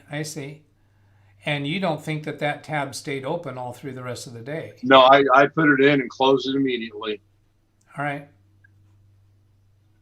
All right. Well, I don't have an answer about why a restart would have reopened that. That's a subject area I have not looked into. If I go to bed and it opens again, I'll shoot you an email and say, hey, the calendar's back on its own again. All right. So. Were there any other quirky things? No. Well, just the speed, and we'll see about that. I think it'll be fine. And I mean, if you think I don't really need to worry about the activation, I mean, it's been 5 years and so far it works just fine. No, I don't see any reason to go down that road. Okay, good. Let's take a look at something over here. I'm using, I'm going to move our picture out of the way. Windows key. So while we're discussing it, when is my backup that we got for free going to end? And what do we want to do to back up the backup just in case we can't get into the current backup? Oh, okay. Well, that's a mouthful. Yeah, we'll get to that. We'll get that after this piece. This will be quick. I did the Windows key and then the word advanced space system set and S. What I'm looking for is this search result. Okay. Advanced system settings and performance in settings. You're already adjusted for best performance. So by default, Windows chooses this option to let Windows choose what's best. So this will get you a better performance than this method with all those check marks. Okay. And the other thing I just thought about this, when it restarted, my graphics card reset to default settings due to system failure. That's what the error message was. Now I don't do anything with the graphics card other than when it says there's an update, I do update it. Other than that, I don't do nothing with it. So I don't know why that did that. Yeah. And it's not a big deal. Yeah. If the computer's operating okay, I'm not worried about it. Right. Yeah. So let's go look at your. All my shortcuts changed. They lost their pictures. Huh. That's interesting. Remember how these had? I mean, as long as they work, and they do. Huh. Okay. Let me look at something here. Let's bring up your pictures folder. And remember when I changed the view to details? Right, to details. Wondering if that had something to do with that.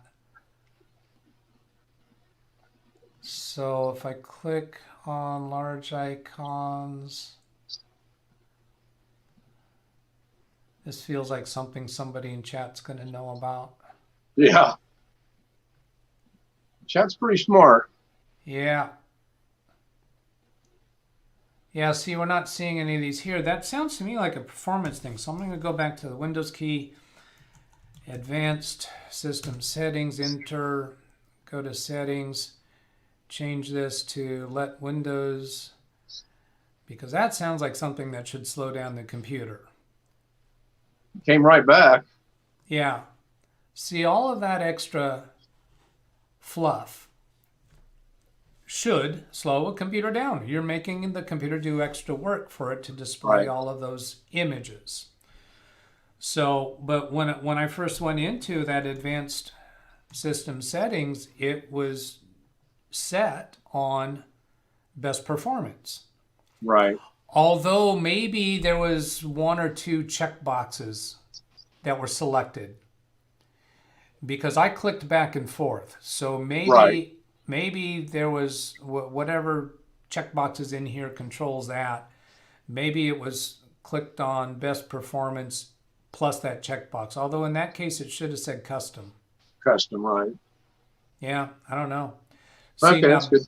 best appearance should add the rest of the check marks. So if I click here on best appearance, it'll Yep. add those. Right.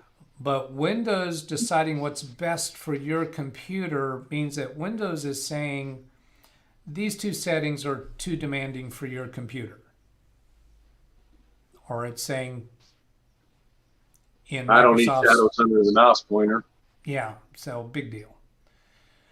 So anyway, you know how to make that change. You can make those Sure. changes when you Yeah, I can. choose to. And you might even experiment with whether the computer feels faster when you select that performance Yep. choice. Okay, so there was another issue that you had just Right. asked The about. handy backup's going to expire, I Oh, believe, in all about 9 days, maybe. I think. Okay.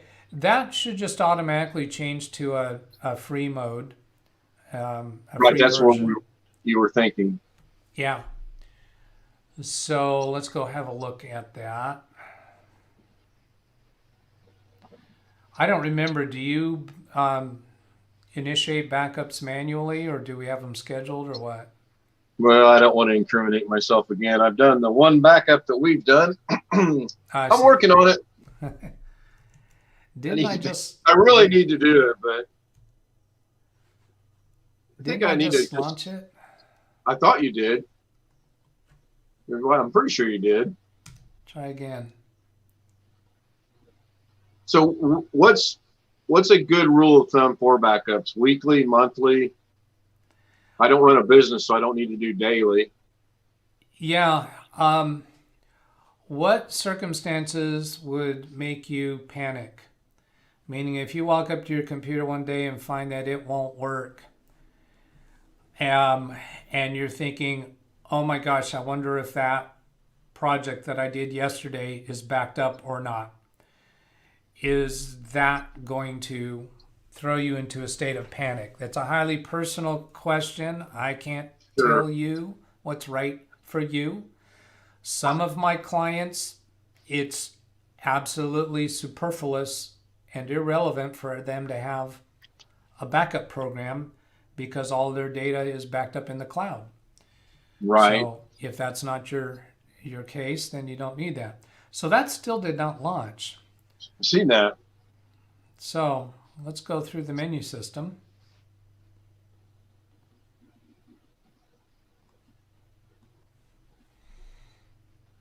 And I'm going to right click on it.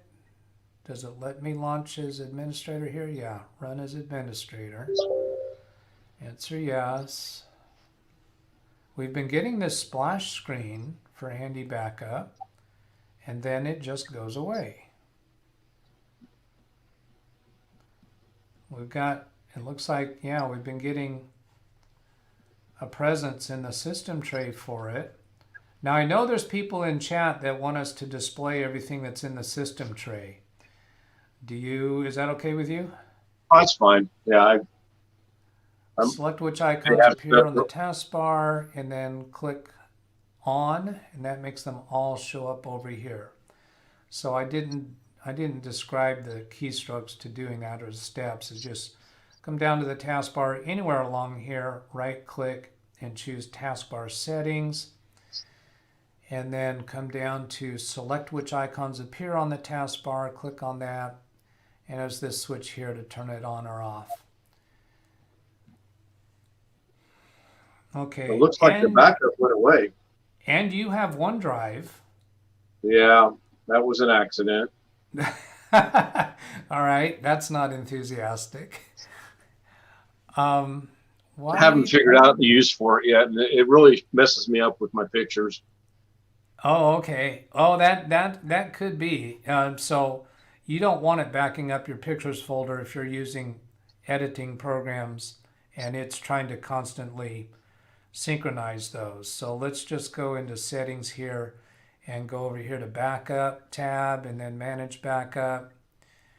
And they are space left after selection, manage backup folder. There's a start backup. This is unable, it looks like. Got check marks here. I can remove the check mark, remove the check mark, remove the check mark. Yeah, so this is currently not backing up Good. these folders. Well, when I click desktop, it offers that for backup. If I click documents, oh, I see, it's not accepting it because your OneDrive only has 1.9 gigabytes remaining. So Right. it doesn't have enough space to do these. Okay. So yeah, we don't want you to be backing up there because you just have the default, what was it, 5 gigabytes of Yeah, I forgot whatever space. came with it, and Okay. So you're using 3.4 gigabytes of 5 gigabytes. So if we go into File Explorer, we can get an idea what that is. Here's your OneDrive folder, which its true residence is in your profile folder. So on the C drive, users, your profile name, and then OneDrive. So it looks like you probably, well, nothing in the documents folder. And it does have pictures in there. But your pictures folder, I don't think is currently being backed up to there. So those are probably obsolete pictures. Your pictures folder is on the F drive, users, profile folder, pictures. Yeah, we don't have any OneDrive check marks or circles in here. okay. So it's clearly not trying to back up that folder. No. Now I'm going to right click on OneDrive and open a new window. Windows key, left arrow, let go of the Windows key, select that folder to be on the right side, and then take a look at this pictures folder. And what I noticed was that these folder names are older folders than these over here. So Right. it's not duplicates. Okay, good. You do have these files in your cloud drive, and if you were to just bail on OneDrive without first downloading these to your computer, you will have lost those pictures Right. because they're not on your computer. Comprende? Oh, yeah. No, that makes sense. Okay, so That makes. they're okay there, just they are not on your F drive. Your F drive is huge, so you certainly have enough space to Right. download those to your F drive. I only see Okay. one duplicate, and it's got me. I see a 2020-03 on both sides, and I don't know. That's VLC. And that one's empty. Yeah, Huh. so it's not duplicate. It's just Nope. that it doesn't actually exist on your F drive. And I would suggest we actually delete this from your F drive because that's going to mislead you into thinking it's there. Right. No, that's fine. It's an empty folder, so it doesn't make sense. And then I'm guessing this 2020-02, okay, it does have stuff. And then do you have 2020-02? Yep, right next to it. You do. Yep. And that looks to So, be and close to the same, minus some pictures. yeah, so it has some of them, not all of them. So if we were to move that over to the F drive, will that say, hey, these are duplicates, do you want to replace them? Yeah. Yeah, Okay. so like just to demonstrate it, I'll let you do the bulk of the work on your own, but here this one, 078. So if we just drag this over here, and that says copy, and let go of the mouse button. It starts a copy, Right. then it asks if we want to replace it or skip this Okay. file. Okay. Yep. So you could Okay. use this method to bring things down from the OneDrive to your computer instead of recreating the relationship with OneDrive, because you're obviously not wanting that long term, because No. you just don't have enough space on OneDrive for that to be your backup. Okay, so we were trying to deal with backup. We can't get the backup program to launch. Nope. What is going on? You know, we haven't looked at chat for a while. I'm sorry, chat. Oh, I'm yeah. so sorry. In a minute or two. 427 is my last note. 427 right here. Empty folder. Duplicate Cleaner, free in Microsoft Store. So this is an app in Microsoft Store for finding duplicates. Thank you, Zvi Manor. Blackwatch, do restart once a week to flush memory of browser files. Restart does not reload old stuff or should never be able to do so. Well, I think it does if Windows Update performs a restart in the middle of the night. I've observed that Windows Update will do that. You manually performing a restart doesn't do it. Gary, I close my browsers more than once a time per day. It'll speed up browsing time quite a bit. I agree with that. Gary, Blackwatch, take a look at Task Manager, see how many browsers are running. He's saying that to Blackwatch. Okay, Ada, you can only select the icons. Do you know what Ada's referring to? No. You can only select the icons. I don't know. Blackwatch, to be sure, Doug, small icons, what is the default? Anywho, I don't touch that. Okay, so I think that was referring to the icon size within the pictures folder. No check was system performs. Okay, so yeah, I think Zvi Manor was referring to why the icons lost their pictures.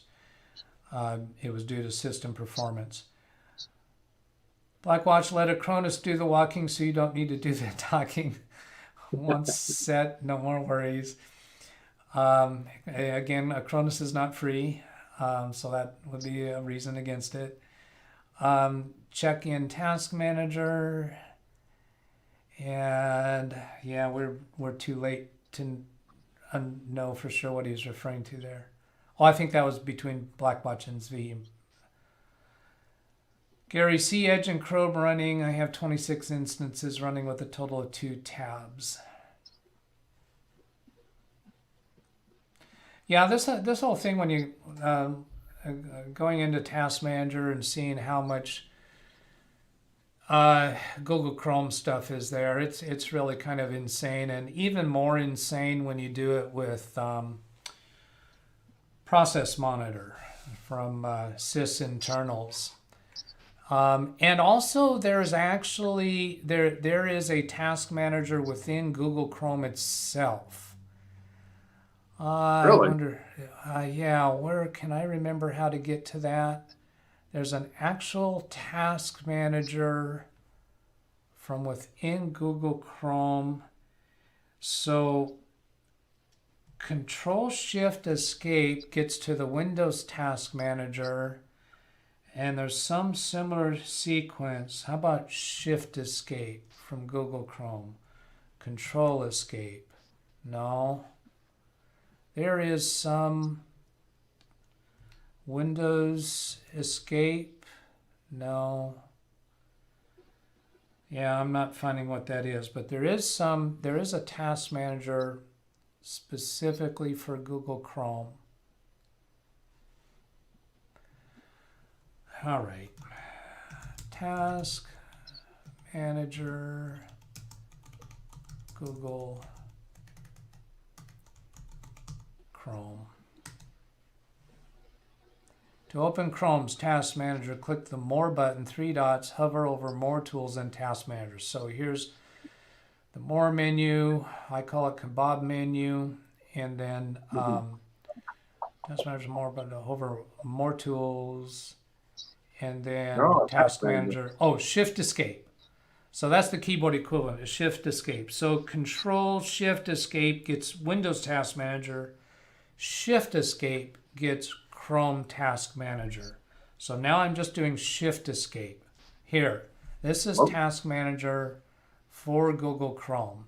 And I'll maximize it to show everything in here. So it shows more specific information. I'll scrunch this down so you don't have to look all the way across the screen. And then I think on each of these you can right?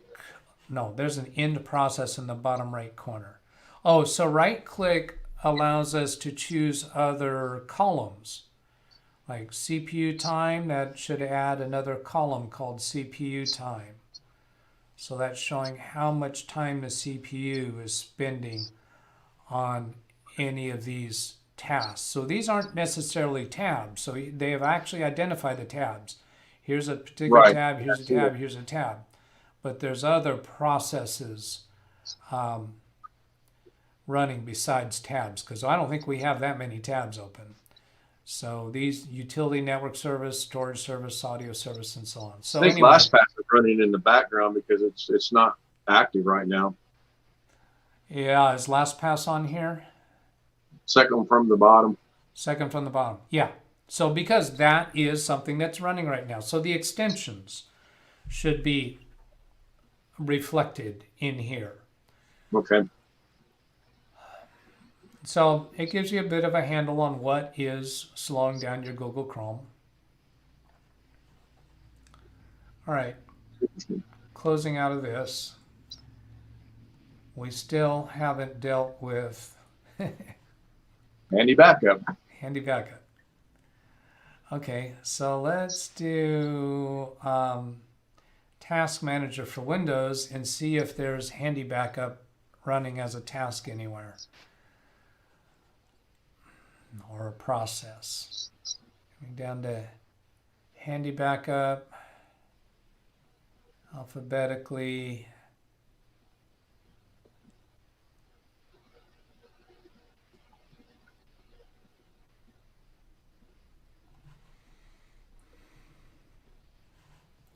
Not seeing it. Okay, I'm using Windows key R appwiz.cpl to get into add remove programs. And let's change this to details instead of icons. It's just what I'm accustomed to looking at. And then right click on handy backup and do a repair.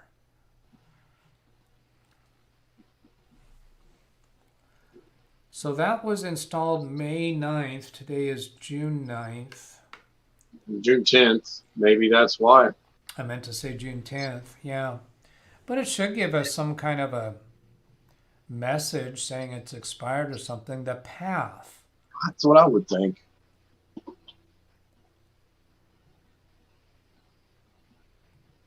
The installation source, not available. We didn't throw that on. No, we threw that on the C drive. Okay. No. Yeah. I would think so. Is it still in your downloads folder? Here. No. All right. Double click.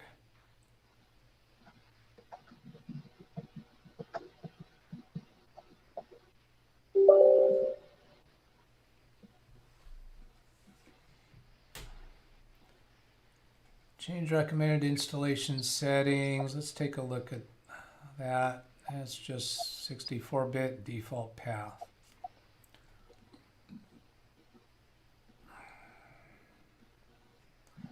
Single machine, install.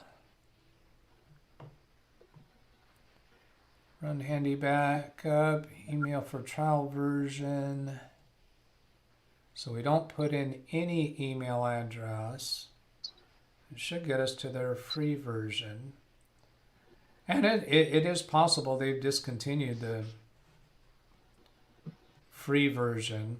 I haven't installed it for anybody for quite a while. Nothing's happening.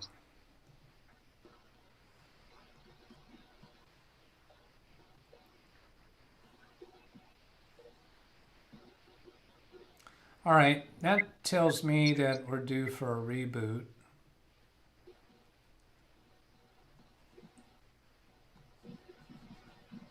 Were there any other quirky things we didn't get to? No. All right. So I'm creating a shortcut on the desktop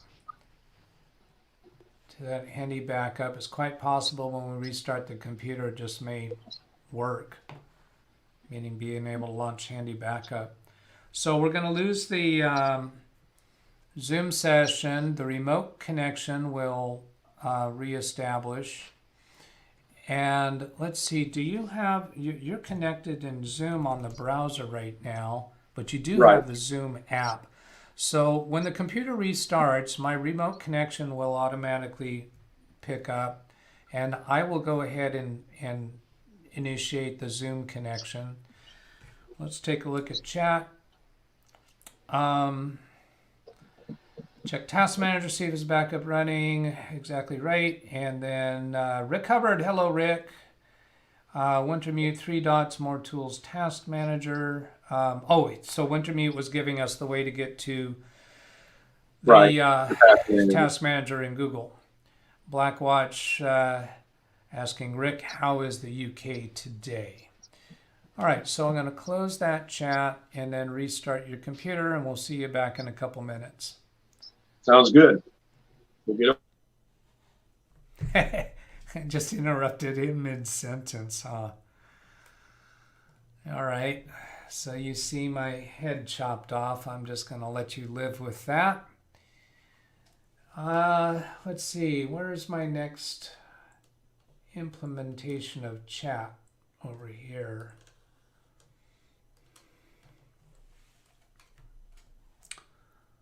Do I have it there? Don't have it there. I'll look all the way back to the Mac. Yeah, there's nothing new there. All right.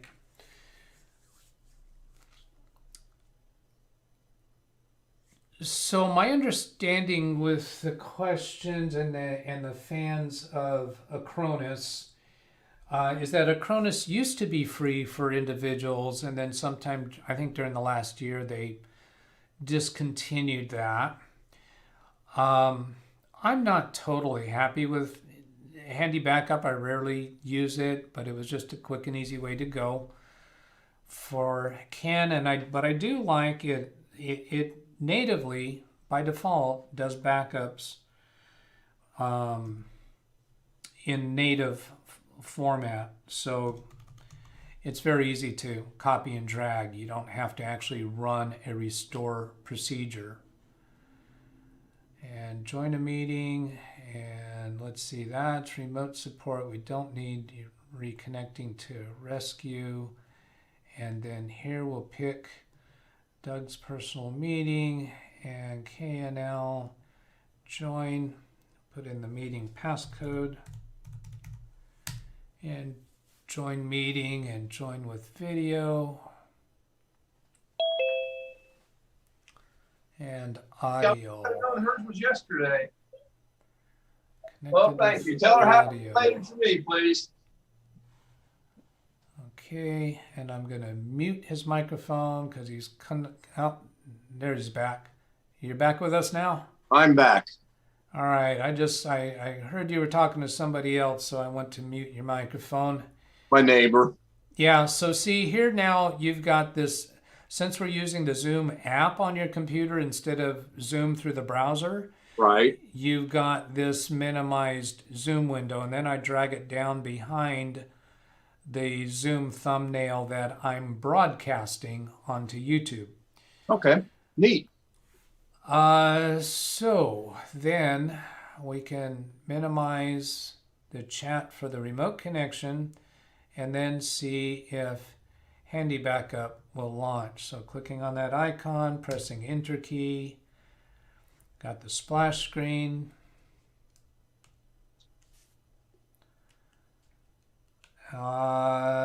Looking at the system tray.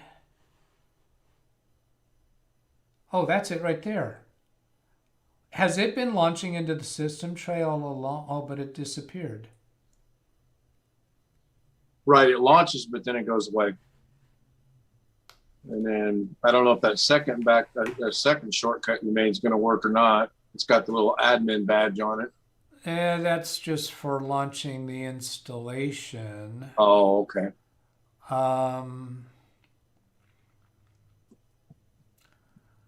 Why? That absolutely should be taking us into a user interface. Okay. So my suspicion would be that there is something has happened with a Windows update that maybe broke Handy Backup, or I can't talk and type at the same time. It's just hopeless. handybackup.net. Let's see, we have some other comments in chat. I'll get to those in a moment. Yeah, we have, well, no notifications. We don't need to show that, but we do need to allow cookies when websites asks about that. Free download, free for 30 days. Handy Backup standard. Free trial, buy for $39. Easy to use, reliable. The program is known as OneBass. See, I don't know for sure that they still have free version. And they've always been cagey about making that obvious. So start free trial. We don't want the free trial. I'm suspecting that that's what happened, is your trial expired and then they just aren't doing a graceful way of notifying you of that. They probably have notified you in advance of the expiration, but they should have a more graceful notification now. I didn't get anything as far as this is getting ready to expire, anything. And I didn't realize, no, I didn't realize we had did it on the 9th. I thought we did it later in the month. Okay, well, now look at this. Version 8.2.4 built on May 17th. So that's after the last download we did. So this is a newer version. So it could be that a Windows update broke Handy Backup and they have a newer version to deal with that. So let's see what we get. Turning around to look. Zmanner says, I love Cobian Backup. It is free. So that's another choice. Rick says, hi to Blackwatch. Humid here at 11 p.m. Next week, I was told by a neighbor of mine, we're expecting 108 next week. So spring is officially here. We're currently 88 here in Charleston. Yeah. Let's see what I had to wear sweatpants when I went for my walk this morning. Got 75 degrees now. So launching the installation. What's next? Rain One Full. Hello. Glad to see you. Hi diddly do everyone. She's Rainful says. And then Blackwatch, break out the gum all around, then walk and talk. LOL. I think he's referring to my inability to type and talk at the same time. And then click next. And Rainful has 20 degrees in Hamilton, Ontario. I'm going to say that's 20 degrees centigrade that you're telling us about rather than Fahrenheit.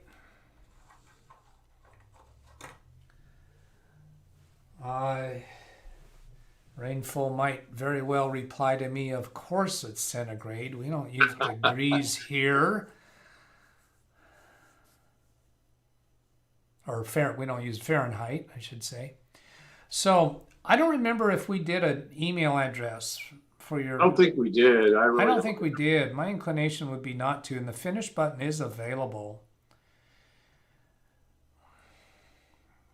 Which Get my that. expectation is that should get us into the free version rather than a trial version. It should be that the trial version, they want your email address. But a free version should be able to function without an email address. It's been my experience. I'm going to minimize the browser, see if we got anything going on back here. That's the website. Still running in the systems tray. It's there for the moment. Is it going to disappear as soon as I move the mouse over there?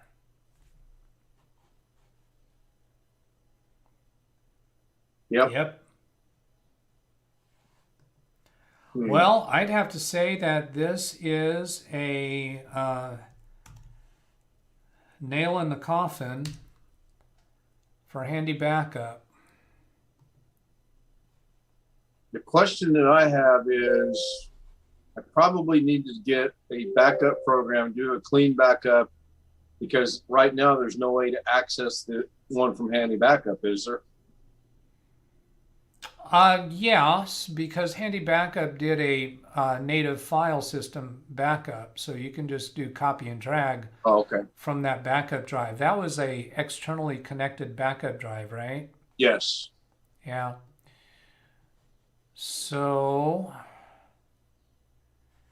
it did uninstall. Is it unfair to declare Handy Backup useless if we don't try to do a fresh install of it? Because remember, we had a damaged installation Right. we're trying to install on top of. Well, I think if you do a clean install or a fresh install and the free version works, then it was because the damaged one wasn't letting it go. But if you do a clean install and we still can't get into it, then I think, like you said, the nail is in the coffin. Right. We need to get your YouTube back up so I don't have to keep craning my neck to go back and pop out chat. Yeah. So go to YouTube and look at that. Your first suggested video. And then we're going to get those windows in a window thing, and then we'll pop out the chat. So we get in a separate window and then minimize your browser. And then the timestamps are still turned on. And we'll expand that so it's bigger. 20 is 68 to the Yanks. What is it? What? 20? Blackwatch says 20 is 68 to the Yanks. Oh, the difference between centigrade and Fahrenheit. Yeah. And Rainfall one says, yeah, we're metric. Rainfall says Celsius, you're correct. Gary's telling us in West Bloomfield, Missouri, he's got 87 Fahrenheit. He says with a lowercase f. 20 degrees in Hamilton. Yeah, that gets us back to where we were. Wintermute, is this version 8 website says requires payment with 30-day free trial, also links to version 7, which may be the free version. Oh, good catch. That would make sense. Maybe version 8, they require payment. Version 7, they allow free. Yes. So he's got a link there. I guess that's to the version 7. Well, we've already got this installation running, so we'll go back and uninstall it if we need to.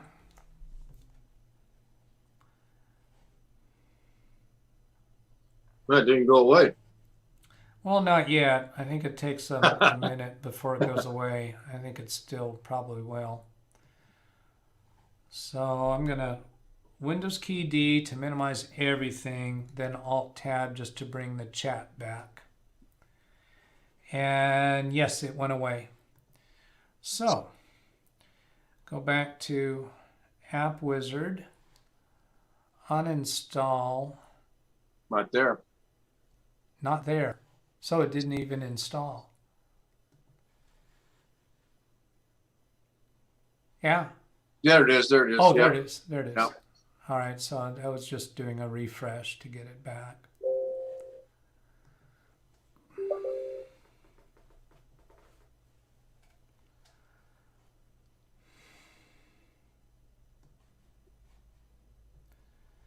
Okay, minimize AppWiz while that uninstall is running. I think it's already done. Yeah, it's gone. All right, then come over here to the link Wintermute provided. Oh, I've been wanting to do, see if I just click on that, it'll go to the link.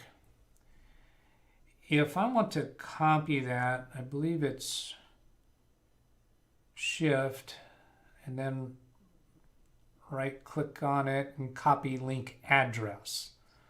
Now it's reasonable for me to just click on it and go to the link, but when there's times when I want to copy a link and it's hard to click on it without actually going to the link.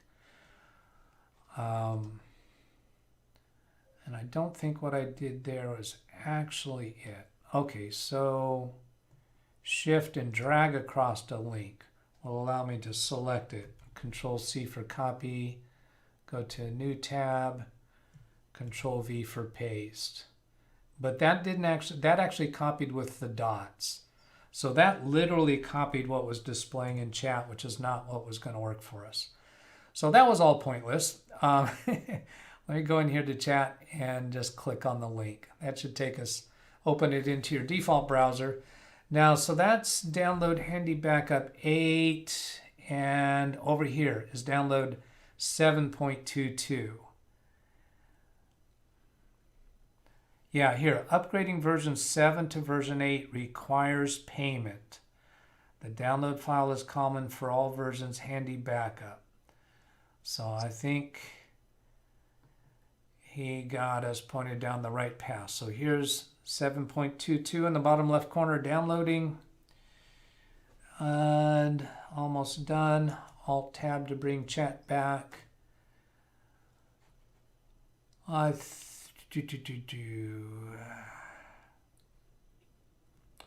Wintermute refresh, he was right about that. I have an ID to uninstall with IOBit uninstaller, then reinstall. Blackwatch due to Ontario is my playground. And then Z Manor, I think Handy Backup is not free, and during installation something is written in the registry. Rainfall, the mountain is still standing, to Blackwatch. And then that was 516. I'll make a note so I don't have to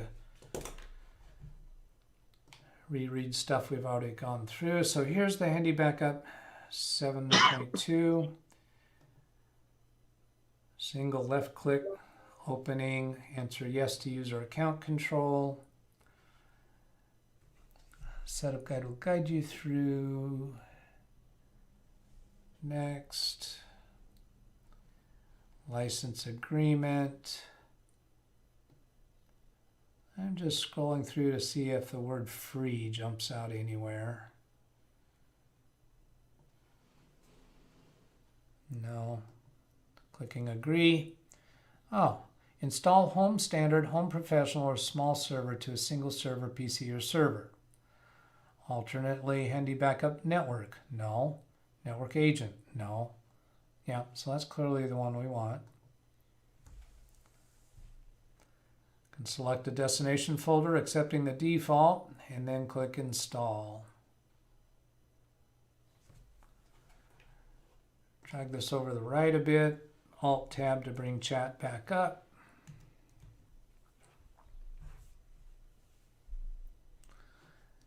And completing the Handy Backup setup wizard, it's asking for enter email to register demo version. I don't want demo version, I want the free version, so I'm not going to put an email in.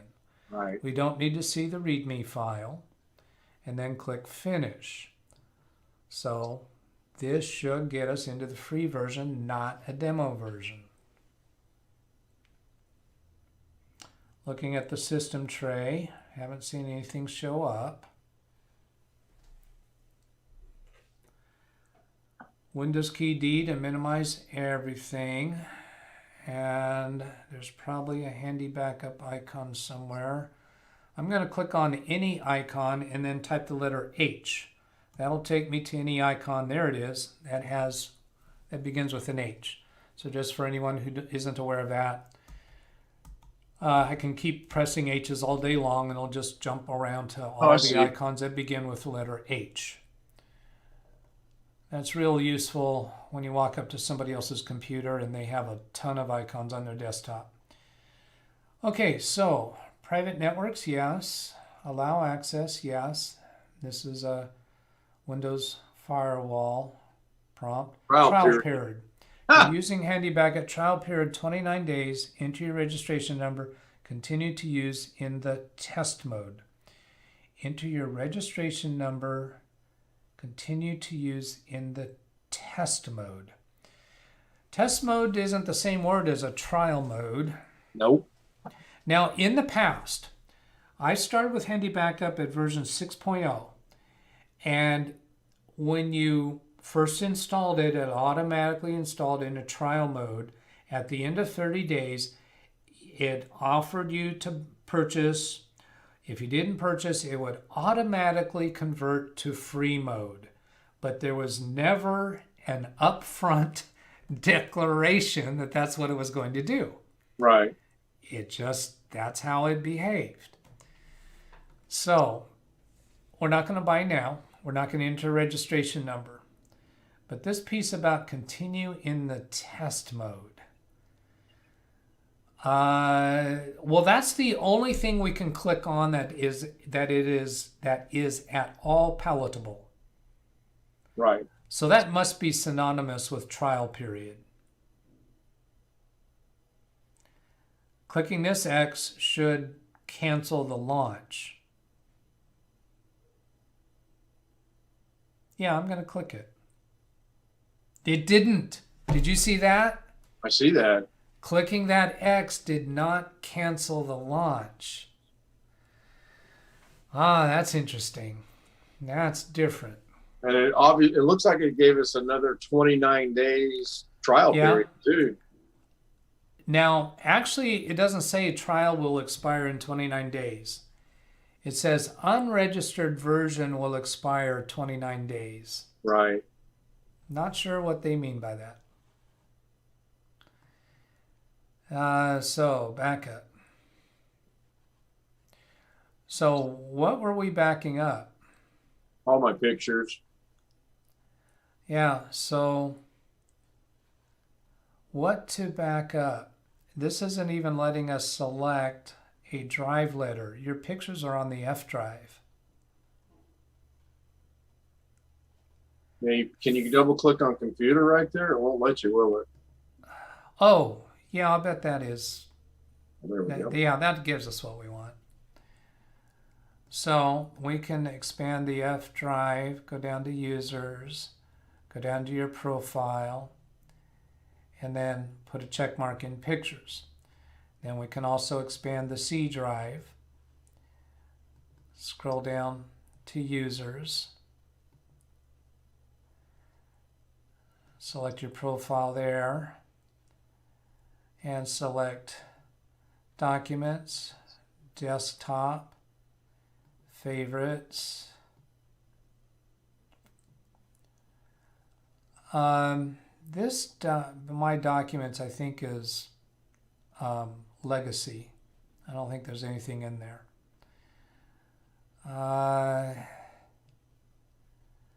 There's OneDrive, which is, you have pictures in your OneDrive. But those pictures are not, are they actually stored on this computer or not? Windows key E to get File Explorer. Go to your C drive, your users folder, your profile, and OneDrive in here. Yeah, these are not on your computer. So the only way it's going to be able to back them up is to first download them. Right. to your SSD drive, since your OneDrive's vault is on your C drive. So we don't want to do that. That's just going to clutter up your SSD drive. So I think the fact that you have those on your OneDrive is your backup. Pictures folder here. Yeah, that you don't have anything stored there. No, it's from 17 anyway. All right. Oh, and they're going to push you. They're going to keep pushing you for the version 8. Right.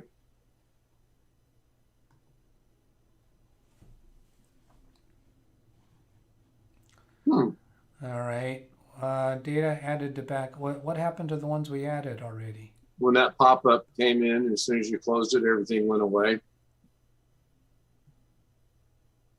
Because I never actually went to the next step.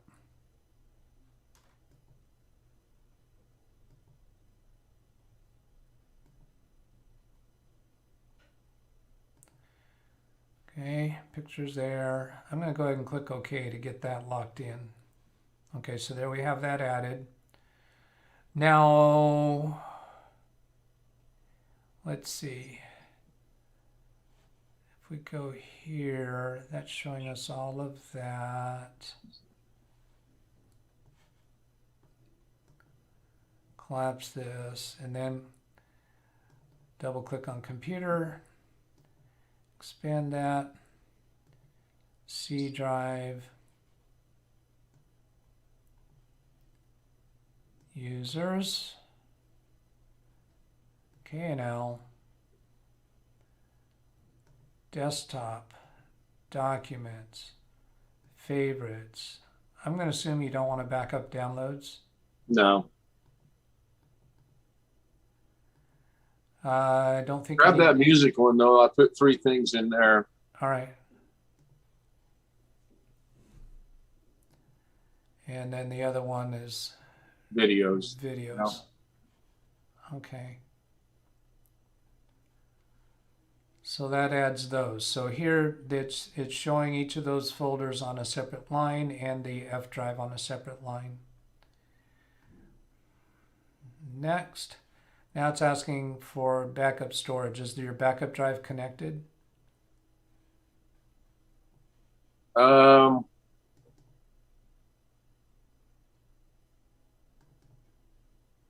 got a drive in there. Is it my backup drive or not? Yeah, it is. It is. We're good. Okay, so let's go find that. Let's see, C drive. I'm only seeing your F drive. Maybe it's not. Let me look. All right. Nope, it's not. Sorry. All right. I'm going to look at chat while you're getting that. I got to remember which one it was. 16. Wintermute says, got him another 30 days at least. I don't know if it will convert to free. Yeah, I don't either. In which case, if it doesn't convert to free, we just kind of wasted a lot of time here. Except that we've learned. Okay, it's not on that one. That's empty. And Rainfall, for backup, what I do is I have copies of my data on all 3 of my computers. If something happens to one, I have the other 2. I have to manually put them on all 3 computers. That's a form of backup. Wintermute music and videos. Yeah, I think he must have typed that before we selected those. Rainfall, what about ESUS backup program? That one looks pretty good. Rainfall 1, is that one free for personal use? Yeah, J drive is the one we want. That's because there's the original backup right there, so we're good. When we get out of this. No, let me look at more of that. Okay, I need to understand something more about that. So it was this HDDB. Okay, backup F to G drive. Is that what you're referring to? Right. That's the original backup we did on the 9th. With handy backup? Okay. Right.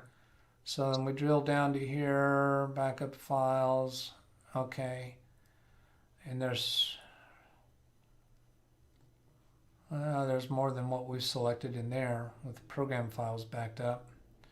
So, new folder PSPFI. Okay, so coming back to the backup here, and let's refresh. What do we have to do to refresh this? Do we have to back up? Oh, here's a refresh. Our arrows right there. So Yes. I'll click that, see if that gives us the new drive. It's connected as J drive, so we're still not seeing it. Let's see what happens if I type J colon.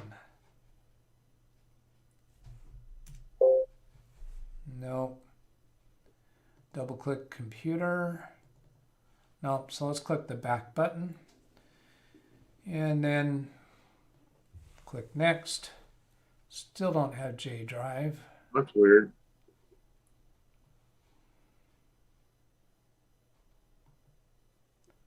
Refresh. All right, canceling out of this. That sees it though, because it's saying there's 5.22 terabyte available of 6 terabyte drive. It's just not seeing it up top. Oh, that's interesting. Yeah, that's a 6 terabyte. New task wizard. Specify the backup set.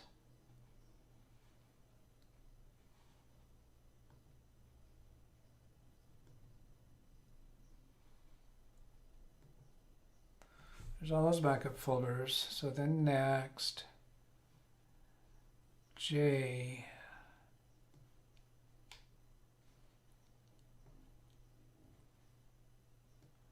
So if I put C colon here and press tab,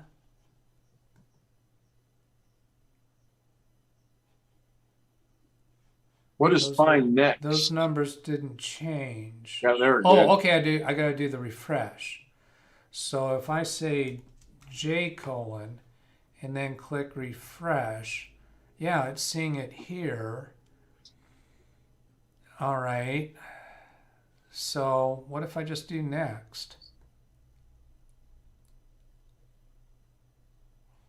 Huh. Maybe this is why it's a test version. Yeah, I'd say that wasn't intuitive. Store versioned backup. Stomp on critical errors. All right, so we want a full backup of those folders that we selected.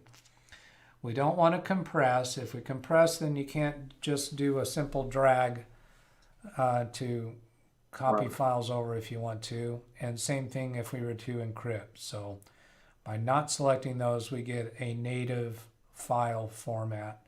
So clicking next for the without doing a scheduler, unless you're ready to do a schedule. No.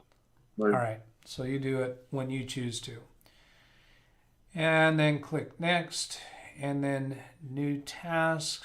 We'll call it F pictures.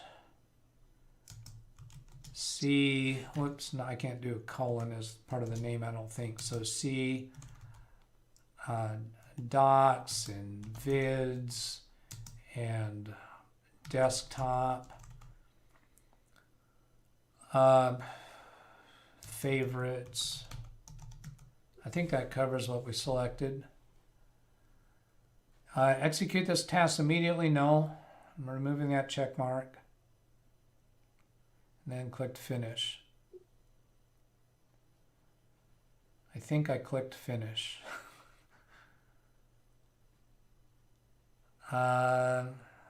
The buttons aren't changing when I float over them. I think it's thinking about it.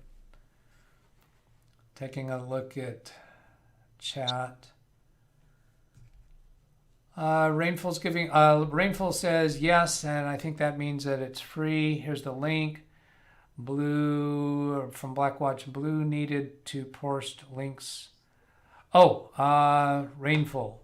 Rainfall is trying to do a link, so I'm gonna give Rainfall a moderator status. You can basically have moderator status for the asking for posting links. I just ask for moderators, do not block people or put them in timeouts or any of that kind of stuff. I want to do that kind of stuff myself. So Rainful, you should be able to post that link now. Oh, Wintermute did it. Okay, thank you, Wintermute. Yeah, if I would have read further, I would have known that. Wintermute, not sure. Asus does file backup. It's comparable to Macrium Reflect, does disk image and clones. Yeah, that would be a downside. Because it means when you want to do recovery, you have to go into the software and create a restore operation. And that's just more hoops to jump through. So it looks like this did move forward. Clicking, or did it? Execute this task. Okay. Are those buttons are not highlighting? All right, I'm clicking finish. I heard a noise. Yeah, it keeps dinging. There's a box open right behind it, which is probably that one right there. Now it's smaller. Oh, yeah. All right, so if I click finish here. I bet you have to have the execute this task immediately checked. Nope. Something else going on. Some kind of chime we're hearing. All right, I'm going to minimize everything with Windows key D and then Alt Tab to bring Handy Backup back to focus. It gives us this new task wizard. Oh, you know what? I bet it doesn't like my long name. Could that be it? Oh. Backup location, type full backup, okay. It's giving us bling every time I click. Back, did that do a chime when I click on back? It did. There's got to be something hiding somewhere. I don't see anything pulsing down here in these icons. Float the mouse over handy backup. Oh, what was that? Select data. Checkbox is next to the data you want to back up. Now, that's only appearing there when I float the mouse over this thumbnail. If I actually click on the thumbnail, that goes away. Come back to float here. If I float the mouse over this thumbnail, that little message pops up, but I can't click on it because when I move the mouse up here, it goes away. It's only there When you hover. while the mouse is hovering. Okay, now I'm going to try keyboard to see if I can move. No. Handy backup, you are not presenting yourself in a good light. How is this going away?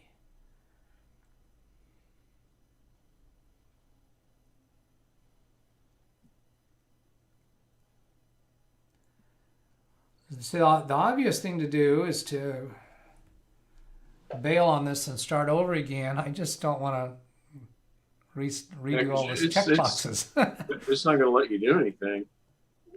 I can't do any of these buttons. I can't even do cancel from here. Alt key brings up nothing by itself. Alt tab. As I tab through each of these, none of these windows has that file selection box that we saw. No.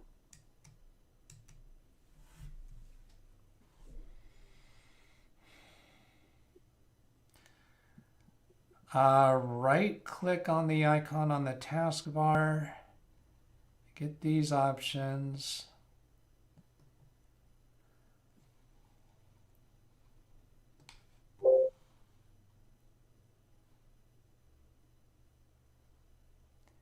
So this box is slightly higher than the window below it.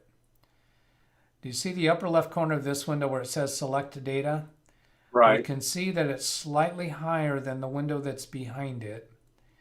Yet when I move the mouse away, that we don't see that window behind. So I think this window is hiding behind this big window. Now, if we could move this big window, we might be able to uncover it. Oh, that came up with something else. Oh, it came back to that one. They want you to buy it. Previously, we X'd Right. that. Wonder what finish does. This window is right. Well, finish isn't a button on this window. Oh, okay. Oh, no, you're right. So this is just right in here. So, and this X, There it goes. I clicked it. We have our backup job here. Yeah, We don't have any other window hiding. Let's go look at the properties of this backup job. So here's backup set that shows the folders. Second folder would be if we're doing a synchronization from one folder to another or one drive to another. Backup type is full, compressed. Actually, I misstated that, didn't I? I did. Go back. Second folder is the destination. Here. Oh, look at that. No, that's correct. That's okay.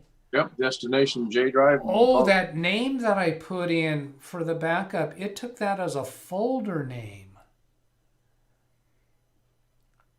Oh, that's an ugly folder name.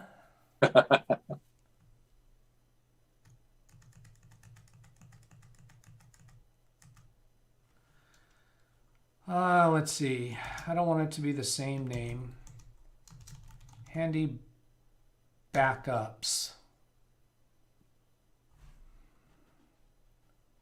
And OK. Now right click on that and execute, and we should see it start running.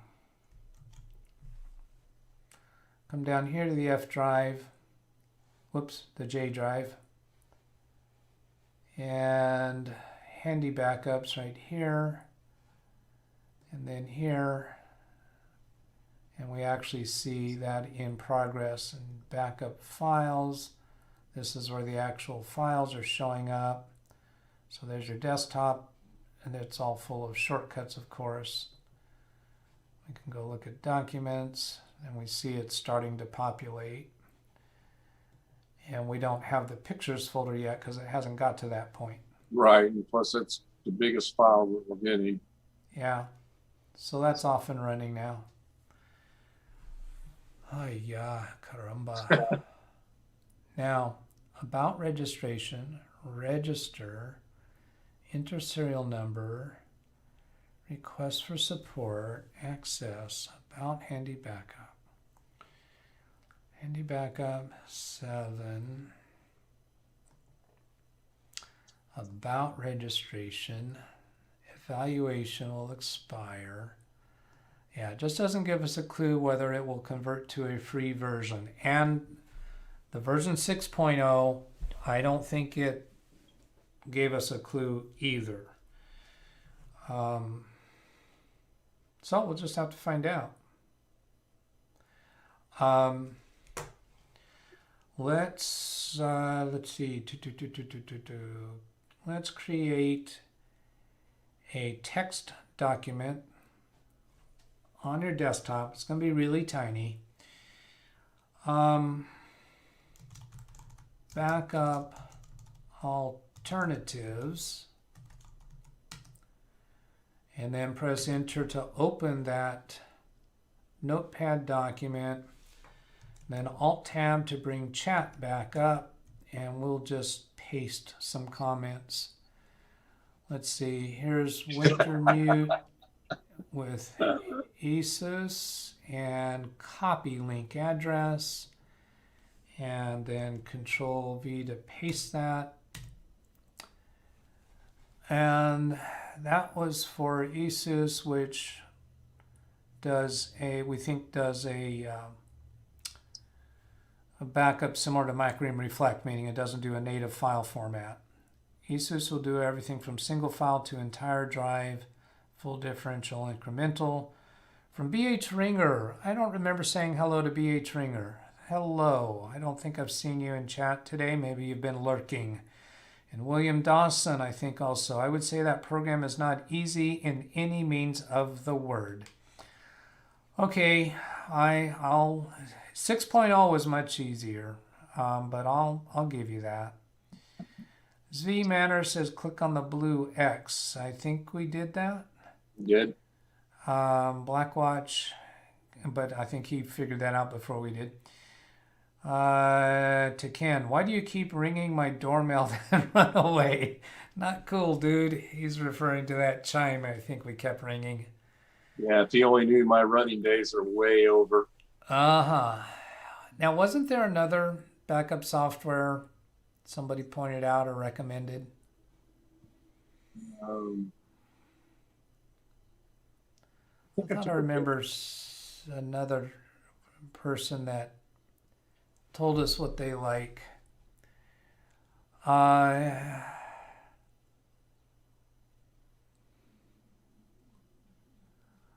Let's see if I can, on the chat window, Control F for find, and then type the word backup. So that highlights every instance of the word backup, and we can click on these arrows to rotate through them. Handy backup, rainful. For backup, what I do, okay, telling us about the multiple computers. And then handy backup, ASUS. I don't know, maybe it was ASUS that was being recommended. I thought somebody had another one. If there is, go ahead and type it into chat again, please. And I want to point out something else for people in chat. If there's a chat that I missed, you could go up and triple click on it, Control C to copy, and then come down to the chat line and Control V to paste, instead of making me look up try to find something that was previously in chat, even if it's repeating your own. If you said something, if you typed along 3 sentences or whatever, like I'll take this one for rainfall, triple click, and then Control C, and then come down to the chat line, and then Control V to paste it and press enter. And then also, if you find yourself trying to address people specifically, so like here's one that did @rainfall. So double click on @rainfall, or probably actually drag across the whole thing, and then Control C, and then come down to the chat line and Control V to paste that, instead of doing the normal @ sign and then start typing a person's name and then click on it. That's several steps. So you could just do copy and paste, and then if you have paste history, like the clipboard history that I demonstrated in the Windows tip recently. So that's Windows key V, turn on history. So now we have Rainfall 1 in here, and you could pin that item. So now you have that available, and you want to add somebody else. So let's say you want to do @BH Ringer. So @ BH, oops, it's doing the English H instead of whatever language I was typing. And then highlight that, Control C to put that onto your clipboard. Now, a Windows key V is going to show what's on your clipboard, and you can pin that one. So this makes it really easy for you to have multiple conversations with people and be able to address them by their YouTube handle every time. So Windows key V, click on the one that you want to talk to now, and then type in whatever message and press the enter key. Interesting. So I just point this out because it's really useful to be addressing people in chat, but I know that it's to type the @ sign and then start typing somebody's handle and then reach over to the mouse. It just seems a nuisance sometimes. Yeah, that's so if you're using the clipboard history, this is a really neat use for clipboard history, in my opinion. And if you don't want to keep clipboard history, then just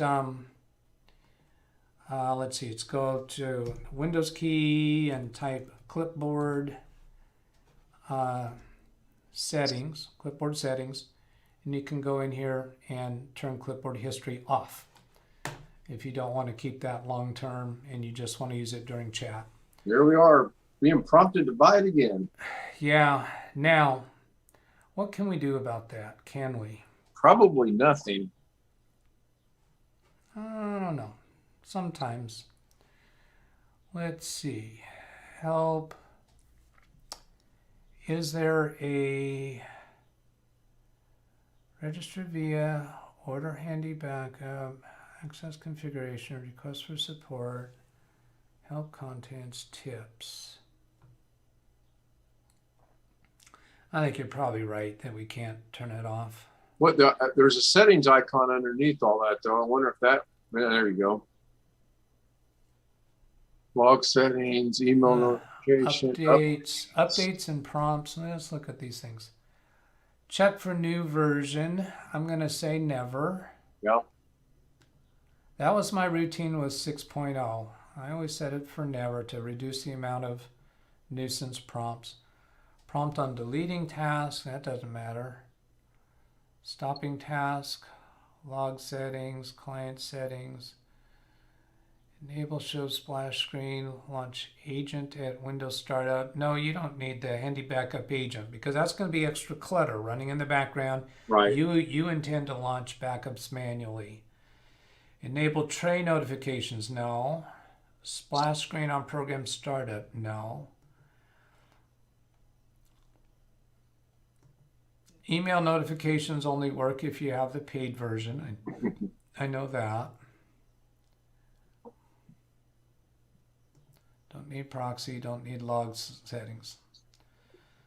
So I doubt that any of those are going to stop that message. All right. Do you want to leave it running now or do you want to stop it or hold it? No, I can run. It's fine. All right. I'm getting ready to cook dinner and all that. So here's vManner. This is it. Cobain backup. That was the one that was others suggested. I remember. I believe it was the vManner that said Cobain backup. So let's go add that to that notepad file. Cobain backup. And let's even give credit where credit is due. vManner recommended it.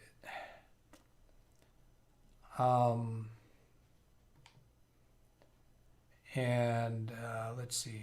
Now this Cobain backup. So if I search Control F Cobain. Oh, BH Ringer also said Cobain backup.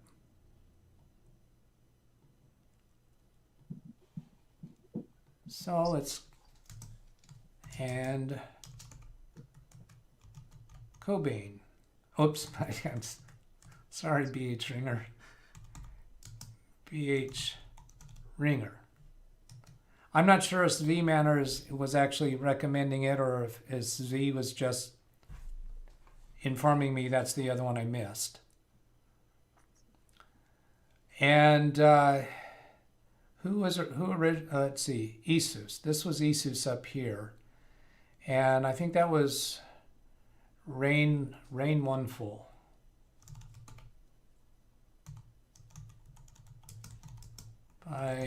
No, wait a minute. No, Rainfall was the one that was doing multiple computers backups, wasn't it?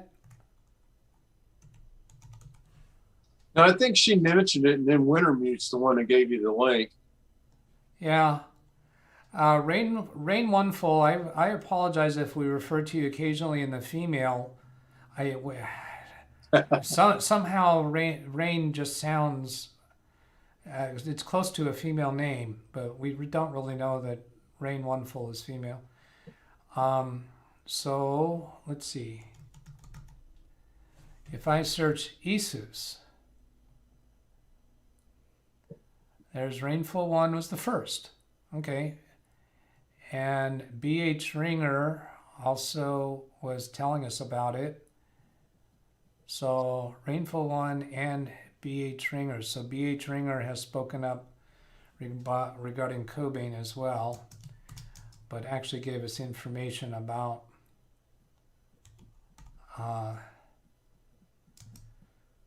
here I'm trying to type and talk at the same time and think. Good grief. What do we got down here? Cobain backup. BH Ringer. Doug, if you type @ then start typing person's username, their tag will appear, then you can click and it will autocomplete. Yes, I know, I was demonstrating that, but what I'm saying is that's just a little more nuisance in my mind than having them in the clipboard history. And eventually they will disappear.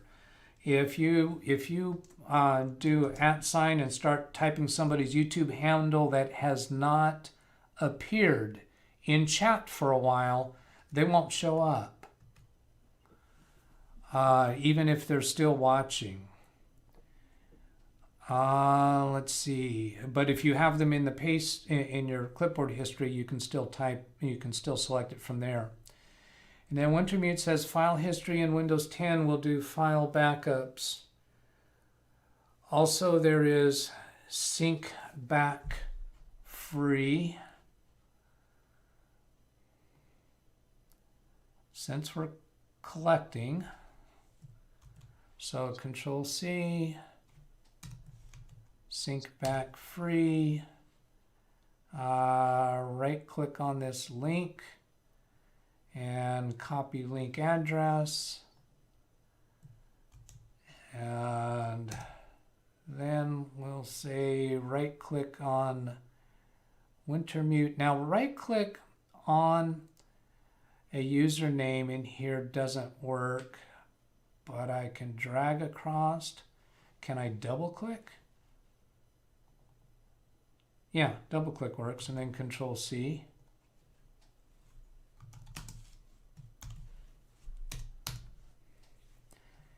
vManner, AMZ AMZ 104. I love Cobian backup. It is free. Cobian backup.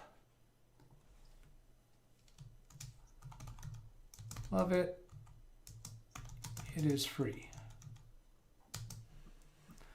Okay, I know there's more I could put in there from what you folks have said in chat, but I'm tired, frankly. I want to end this session. So let's give it a week on everything we've done. Yeah. And then we can also go 28 days out just to make sure the backup's still there. And then on the 29th day, I'll check and see if it reverts over to the free version or not. Yeah. So. Yeah. So then if it's no longer free, I would like for us to do another live session to document that. Sure. So it's actually documented on my channel. Sure. What happens with Handy Backup after that point. And then go ahead and install one of the others, because we have demonstrated here the configuration of Handy Backup. Now, to be fair, some of our complications with configuring the backup had to do with addressing your external drive. But it is on Handy Backup for when we typed in J:, and it did not show up. We could not navigate to that external drive by clicking. Right. I had to actually type in J:. So that's on Handy Backup. Bad on you. So Handy Backup gets slap on the hand. one demerit. Yep. Maybe more than one. All right. Good. Let's call it a night. Yeah, let's call it a night. Here you're back on Zoom, or on the video on Zoom, and I'm trying to give you that on your screen. Got to remember which one to click on. All right. I appreciate it, Doug. Yeah, you're welcome. I'll give your thank yous to the chat room too, please. They're really Thank you, chat. so Thanks, valuable. everyone. I appreciate all you folks that participate in the chat. Blackwatch, I'll stop running away when I ring the bell. Thanks, Doug.